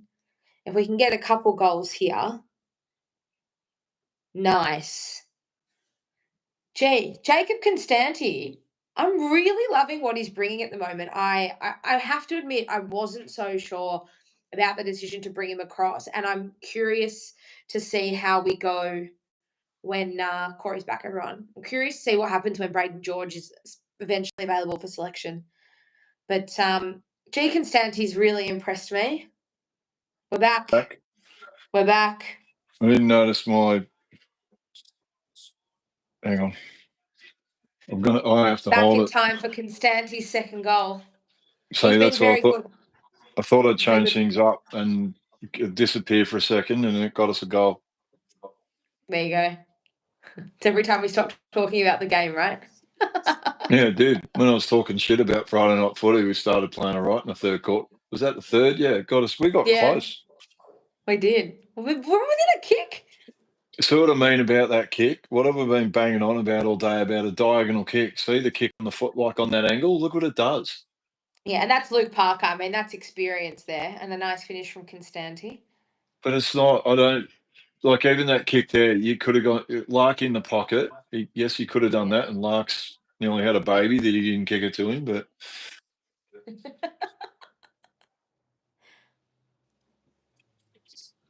Here we go. Oh, no, Let's go nice again. bounce by the umpire. No. Oh, Okay. now, you know what you're going to do? Let's No, go. don't give it off. No, you're not. You're going to go back and you're going to kick the thing as long as you can. No. Oh, Jesus. Oh, here we go. He nearly Come on, killed him. coach. Look, if you had kicked it. Great. We just put ourselves under so much pressure. Because there you go, you win the clearance and you turn it over. You know what I'd do, and what I did do if I was standing in the middle of the ground. If they give me the ball, I'm standing in the middle of the ground. I'm going to kick the thing as far as it can go. I'm not doing little 9-9 kicks out to the side that put us under pressure that are then going to lead to a goal. And there's a free kick. Yeah, no, of course it's a free kick. Yeah, no, all good. Yeah. I feel sorry for Toby Pink because that's just clumsy and unlucky, and he did duck the head there a little bit. No, he nearly decapitated him, Marnie. Let's not. I know he's one of your favourites now. Get out of his ass. Oh, Toby. Overall, he's had a positive game, I would say. He's been a very he's been a good fill for Griffin Logue while he hasn't been there. It's definitely been a good choice to bring him in.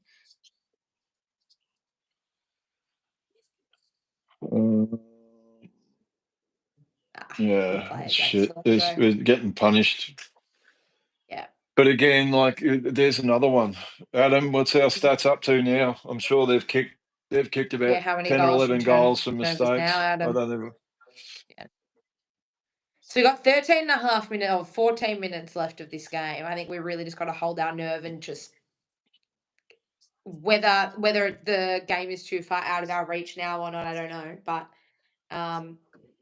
just don't let them run away with it, I think has got to be the key here.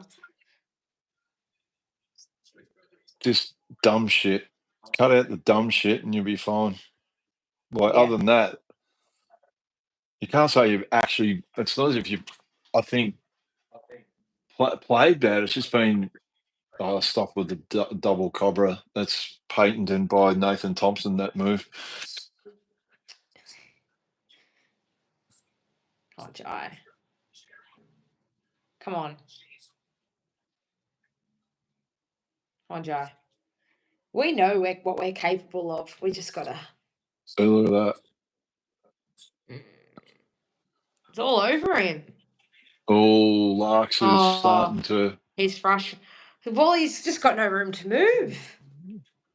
And especially, you're not going to cop it from those two little dweebs. Nah. Look, that's all right. That's all right. He hit him in the right shoulder and he grabbed his left neck. That was smart. Nice. Yeah.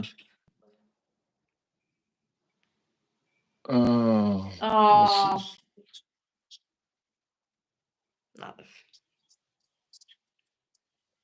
Yeah, nice. I was trying to. I don't know where you end up getting the.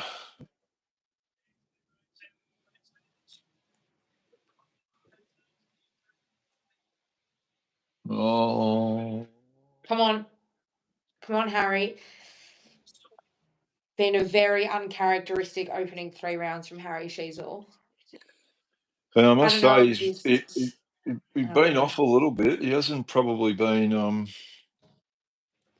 Yeah, he hasn't. I don't know definitely if it's just hasn't been readjusting to a new role or what. If he's got an injury, he's carrying something, but he just doesn't look right.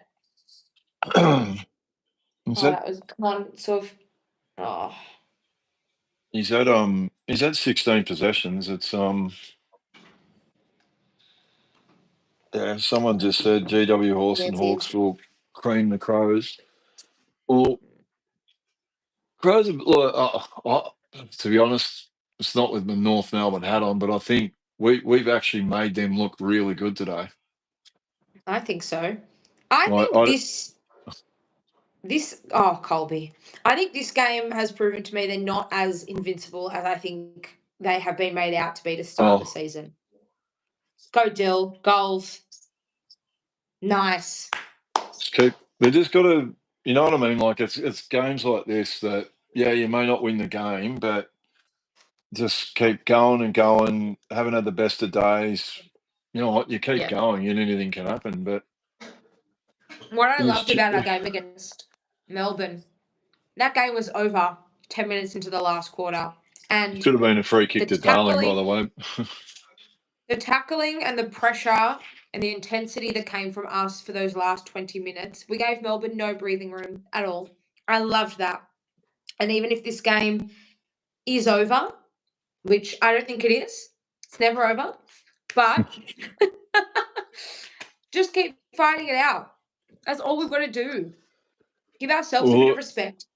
The thing is, you get a couple of quick goals and you know just what I never mean? know. Look what happened in the start of the fourth quarter. Cam Zerha's in the ruck. Zerha in the ruck. Oh, Jesus. The last time we did, I don't know. I'm not What saying about anything. What about if they put Comden in the ruck? I wouldn't leave our backline exposed like that. I don't think. Well, look, who's in there now? Look, Cam and that are having a miscommunication. Darling's only just coming into the stoppage Darling's there now. He thought he was getting help. We've got 11 minutes to go. You're nearly better off just leaving X on the ground. So, mate, you got to stay on if we're any chance to. Yeah.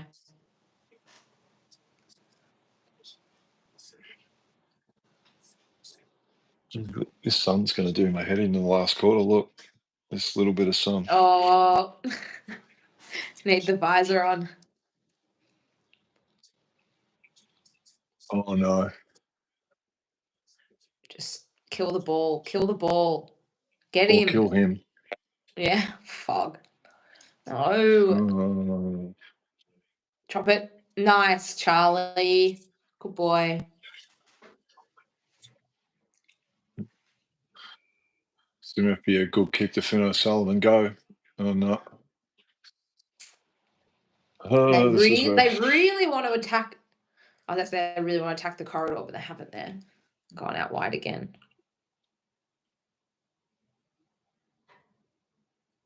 Look, look at down the line. You've got Curtis. They just don't want to, and then you've got to do that dumb kick in the middle. No, that's just. How many fucking goals are we going to give them from? Just seriously, stupid mistakes. Where can I find this stat, Adam? Where did you find this stat about how many goals have we given the opposition? I'm not looking at the right website. Disposals, kicks, inside 50s, they're 49 to 42. Clearances are 37 all, but then I can't find the stat. Scores from turnover. Adam, if you're there, we'd love an update. We've done. There's it another just seems goal. like they've turned it over, right? But it's saying. But they just punish us on the turnover. It just seems like the turnovers that we've had have just been monumentally worse every single time. Yeah. Well, the stat is not the turnovers; it's scores from turnovers is the one. Yeah, and that's what they killed Essendon and St Kilda. So that was a huge thing, the way they were able to score from turnover. And I don't know what it is because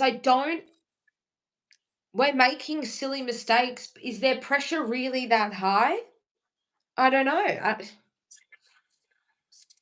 I don't know. I'm just watching the game. It's not as if, like I said before, you're watching it with your North Melbourne hat on, but I think we've really made them look a lot better than. Well, I don't know. I think we've just made them better. I wouldn't say that they've been really good. I just think with all the amount of errors and things that we seem to have made across the day, and the mistakes we make and where we make them are really just throw. On Harry. Yeah. Free kick, she's. Yeah, they definitely are not. They look good. It's not discrediting them. But they don't look as invincible as they probably looked going into this game. I didn't like to answer. I think that someone said, did I expect him to win? No, but see, that kicks like that, you've got control over that. Like, and look Yeah. what it's done now. That's case in point. That it's just things like that that have, you know what I mean? If you're going into state and you're going to give yourself the best chance, I think they'd be pretty frustrated. It's not like I don't think it's an effort thing, even though, yeah, we'd like to see a bit more crash and passion, whatever, like every team would. But I don't know, the things that we've got control over, like just decision making and kicking, and Yeah. like we just haven't been clean with our decision making and our kicking, and it's really, really hurt us more than what it's hurt the Crows. Like we've given scores to the Crows that I don't think they've had to work hard for. Yeah. And I also feel like we've just failed to get our big ball winners around the ball at all today. I mean, Harry has been a little bit more involved in the last quarter, but he's barely been there. LDU's had a very quiet game. Colby McKercher, not really. Tom Powell, not really. Luke Parker's probably been the one in the middle of the ground for me. Even Bill Phillips has gone off the boil after halftime. And look, you did. Yeah. There is that concern of after last week that I don't know. All of a sudden, this is what's going to happen with us. Like all of a sudden, you start. I'm not saying we had a complete target on our back, but in the end, teams. I'm not saying that other teams are not going to take you seriously, right? But Yeah. all of a sudden, the Crows know that you're playing a team who are capable of really doing a number on you if you don't pay them the respect. And Yeah. maybe you add that, and then you add into it. Well, maybe some of our blokes thought we were going a lot better than what we really were. Mhm. Have we got any idea what Melbourne are going to be like? Are Melbourne potentially going to be no good? So, Yeah. but It also begs it begs the question now. I mean, you look ahead to next week, and I think that Hanson Junior's had a really good couple of weeks, but obviously just couldn't hit the mark today. We play the Swans under the roof at Marvel next week. Is there an opportunity to bring in a third tall like a Bryn Teakle, who can be that second ruck, but also can give us height up the ground? Because we know that, I mean, Constanti is having an impact. Curtis, Zerha, they are having an impact. So potentially, is that something we look to do now? Because we aren't like we haven't really had much of a run and carry game going today at all. We've been quite stagnant, I actually think, and a I lot of know, but turnovers. I think with that money, like some of that's a structure thing. Like even we got to decide, like if Tristan Cherry's off the ground, like Yeah, like this kick here, right? Who's pushing up? yeah, Like, and look at that heap of shit 9-9 in the air, and they've got yeah. They've got it. fucking like that's exactly what we were just talking about then. Like, Yeah. who's meant to be the player that pushes up the ground? That kick there is no good for Cameron Zerha. So No. you've either got to have the communication of going, okay, X, you're the one who's down the line, or who's the Yeah, person that's pushing up to the wing? If you push up, if if X is off the ground and Darling's in the ruck, well then Larks has got to be the target up the ground, and Zerha's got to be the deep forward because Zerha's going to be yeah, no good above his head. yeah. It's frustrating. We just got to figure out what structure is going to work best for us Again, because it's worked well it's the last probably couple of weeks, it's but like, and even look at that. Like, there's a few times where Tilthorpe, like, even yeah, he'd like to be the stay-at-home forward, but he's pushed up onto the wing, and I think mhm, Clarko's going to turn into not angry happy. Clarko very shortly. But I don't you know think what? so. Not I'm happy. honest. I like angry Clarko. That's good. Well, at least, not that I would ever doubt that it means something to any of them. It means a lot to all of them, but, you know, a lot of it does seem to be our own mistakes. I'll be interested to see what Clarko says. I think, I mean, this is not, it's definitely, Oh, he's just snuck that in too. Jeez. like, it's not it's a shit 40-point loss. Like, look, it's a I don't. Yeah, if you had said that they've won by 40 points, they've done nothing to me to suggest that are they a They better should footy be winning team than this game. us. They're not. No. They're not a better footy team than us. It's just that for whatever reason they've been cleaner. Like, look at that. Riley Tilthorpe pushes up the ground, and like, how many times have we seen our blokes like just presenting? Like, Yeah. they just got to work out that system of. It's such a big one, that link from when you come out of the back line. There's too many times today when we're on half back and we're asking Paul Curtis or Cameron Zerhard, that's not their go. Like, that their go is not to be the down the line, stand under it. Is that something you say to X and go, X, mate, when off the back line, you're going to make yourself a target? Or is that saying to Jack Darling or Nick Larkey, hey, boys, you got to push up. Yeah. Like, if you don't push up, we can't have these blokes that are 5'7" to be the ones that, look, that one, this will be interesting. It's that kick there. So he just pushed him over. Surely it has to be Larky's. Yeah, it is Larky's free kick. I actually loved that clearance from Jai. No, Jacob Constanti does not need to come and interfere. Well, no, and you don't reverse get that sucked free into kick. all these Don't other do blokes. that. I really liked that from Jai, really, and I loved Jai as a solo captain this year so far, just to take ownership, just to win that ball out of the middle. That is just, he just dropped so bad to his knees there. Nice, sort of, nice. He was pretty lucky that I've seen him pay freeze the other way for less. Yeah, it was a real good flop there. I like that though. He took it out. He was a man on a mission, won the ball out of the middle. But as far as yeah, look, as far as next week, I think it's fixable. It's going to be frustrating. I just don't want to see the wild fluctuations. Like, you want to see him keep going. If it's only getting beaten by 4 or 5 goals, like, you know what? It's probably more frustrating going, you know what? If you got beaten by 4 or 5 today, we're not getting beaten by a team who are far superior to us. Like, we know that we fix up this stuff. We could go into state and beat teams like this. So that's the frustrating part. Yeah. And hopefully that comes Jeez, with I a don't bit of know. maturity and Just experience. looking at Jack Darling at that centre Brant, there's something he doesn't look right. He's either very tired or he's lumbering a bit. He just he's played a lot of time in the ruck today. I'd love to know how, like, the minutes split, because I feel like he's played a lot more than just a little pinch hit. I feel like he's probably been carrying it a lot. I'm just seeing a message from Phil. Like, no one's blaming Zerha at all. I'm not blaming any of the players. I'm just saying this is they've just got to work out a way that how they can all stay in the game and work together a lot better, because it seems like at too many times the wrong person is up at the ball. I don't expect Cam to be the down the line out of defence person. That should not be Cam.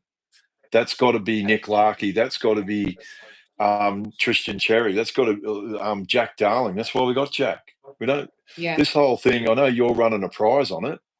I don't expect Jack to kick bloody 40 goals, because he won't. No, not at all. It's more No, just. but you know what I mean. Like, it's I know what you mean. That's not what he's there for. See that Benny Hill passage of play? We should have been. We're then trying to do the aggressive kick in the middle of the ground, when we've either got to get smarter, and then look, it turns to another score. That's the frustrating part. Yeah.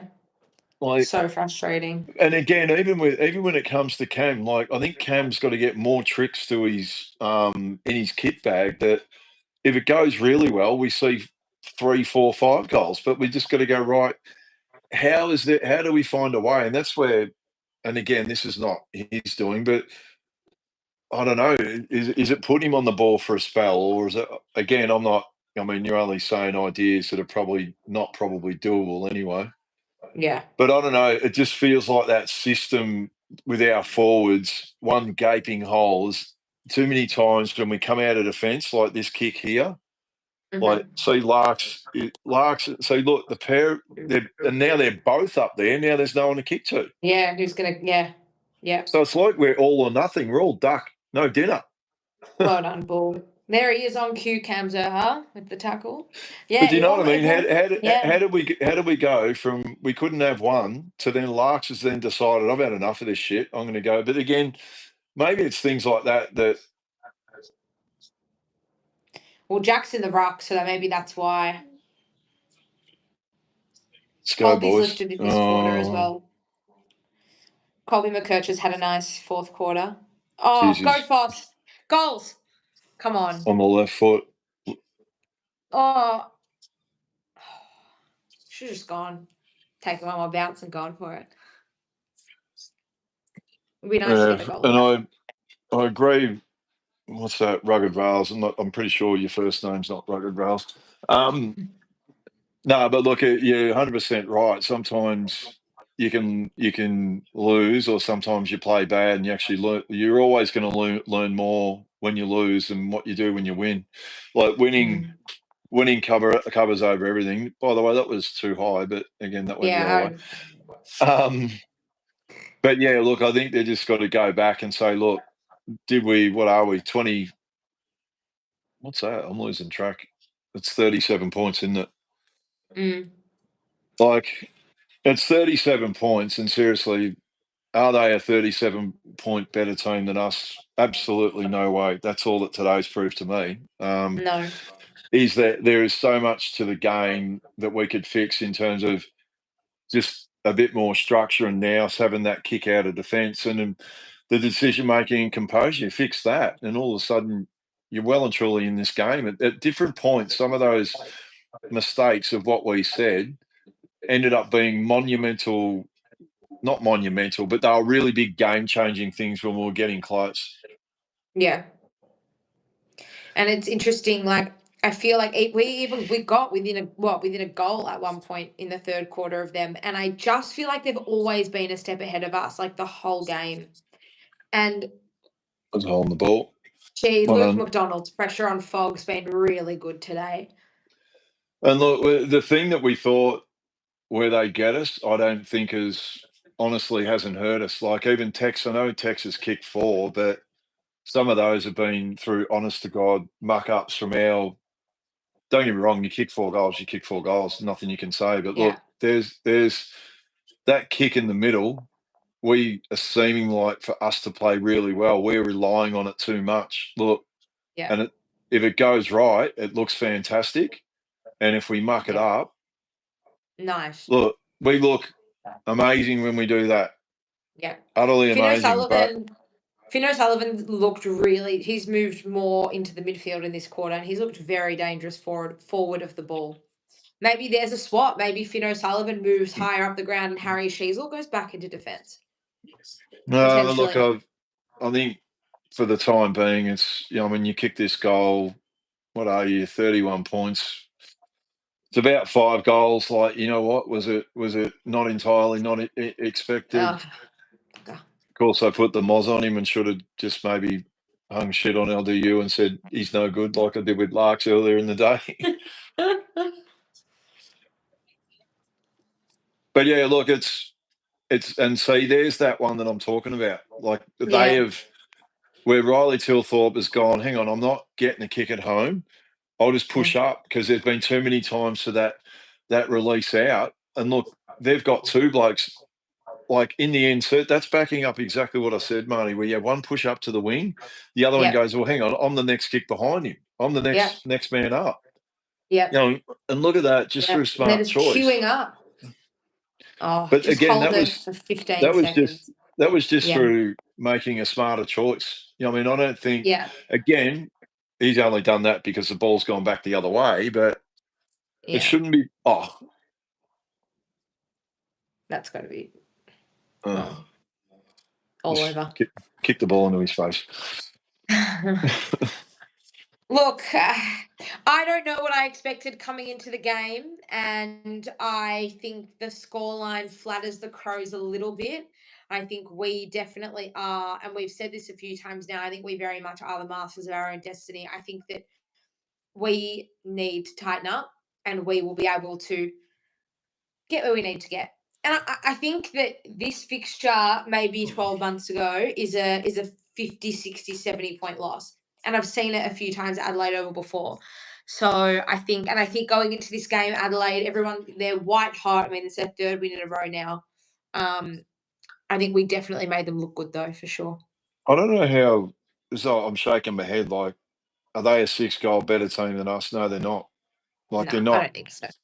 We and again, I don't. Adam, I know he might have jumped off, but at one stage they kicked 10 goals from turnovers. Yeah, Like, you're going into state, you need, as I mentioned before the game, like you need to make every post a winner of going into state, putting them under pressure, minimise your errors, and we just seem like, again, we're either all or nothing with that ball movement out of defence at the moment. We're either yeah, we look unbelievable and it can go from coast to coast, and if we can't do that, we've either, like what the Crows proved, the Crows yeah, proved that in that last passage of play as well, that Riley Tilthorpe didn't have the biggest day of all, but he kept pushing up to the wing. He kept being yeah. that release valve. And Mm-hmm. did he have the best of days? No, but he still made sure what he did with the way he played his game, that he was integral to the way they played. But frustrating Yeah. day, like Very frustrating. it's frustrating from a point of view that we actually made them look like they were 6 goals better. I don't think they played like they were 6 goals better. I know that sounds No, very I completely stupid, but agree. No, I completely agree with you. And thank you to everyone who watched along with us. I was taking a few notes when you're all bringing and sending in your best Friday night memories, and this has to be the winner for me. John Bauer, the Jason McCartney comeback game against Richmond. yes, you're lucky That is. he's one of my best mates, and I'm not going to argue with that. So, John, you are the winner of today's competition. If you could send me an email, kangatvshow@gmail.com, I will organise that with Corey and get So those tickets over to you. we'll announce the winner, announce it online, and share it on all the socials as well. But big thanks Yep. to Greg Kahan and the team at Amphora. We are going to share some, like the opportunity if anyone wants to join us before that game or any game of Yep. footy at Amphora. But they've got a cracking deal that they do pre-game. I know how expensive the footy can be, but if you want a bit more of an experience, I know that one on that day where we've got myself and Nick Maxwell doing the pre-game, and hopefully by then we can get rid of some of the silly errors. But look, it's and I know there's a bit of that hollow feeling if you had gone to Adelaide and really got pumped because they were just better than us. But it's Yeah, but they're also, not. again, I'm still going to be glass half full that we actually made them a lot better than what they really were. But Oh, again, yeah. stuff that when they look at it on the video, again, structure stuff, like how do we get that structure right? You've got Jack Darlin there. Well, Jack, you got to push up the ground and be that second kick out. You got to be that first kick out of defence. And if Mm-hmm. you go in the ruck, well, Larks has Yeah. got to come up and get it. I mean, you saw what Adelaide Yeah. did with Tilthorpe and the way that they did it. Did they have the best day Yeah. of all time? No, but they just No, but pushed they up the just. ground and they Yeah. made it easy. If you're not playing perfect footy, they if you're not playing your best footy, we just see the vast difference between us. We're either going coast to coast and look like, Yeah. man, we play like that, but that we don't live in a perfect world. So, Yeah. yes, we can give you the link Yes. to the venue for Colin the will send pre-game. you the link. And next week we return to Marvel. We play Sydney on Saturday night at Marvel, and Friends of Fire, who is the sibling restaurant to Amphora, is going to be hosting us pre-game next week and post-game. We are teaming, so Kanga TV is teaming up with the True Bloods podcast, and we are hosting a very big pre-game and probably post-game event too. So hopefully we'll see you guys there. I'll share more details during the week.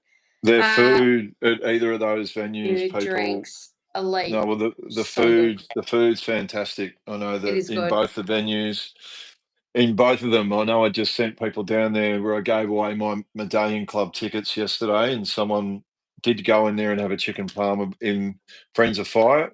But yeah, Wow. thanks for having us, and it's Thanks, all Corey. I'm sure we'll see you again on the channel very, very soon. And it's all maybe on Good fixable. Friday, we'll see you. We'll see you down. You coming down for the Good Friday game? I just changed my flights back from the US Masters, so I'm maybe maybe a chance, but I'll see. I might be stretching the friendship if I get back from America and come down to watch people. Actually, it's the Corey McKernan Cup, isn't it? The It Good is. Friday game. Sure is. You have to be there. You've got to be the honorary game. Yeah, I know. All right, All everyone. right. We'll see you very soon. Full review coming very soon, and then more details on our pre-match event next week. Stay tuned. See you all later.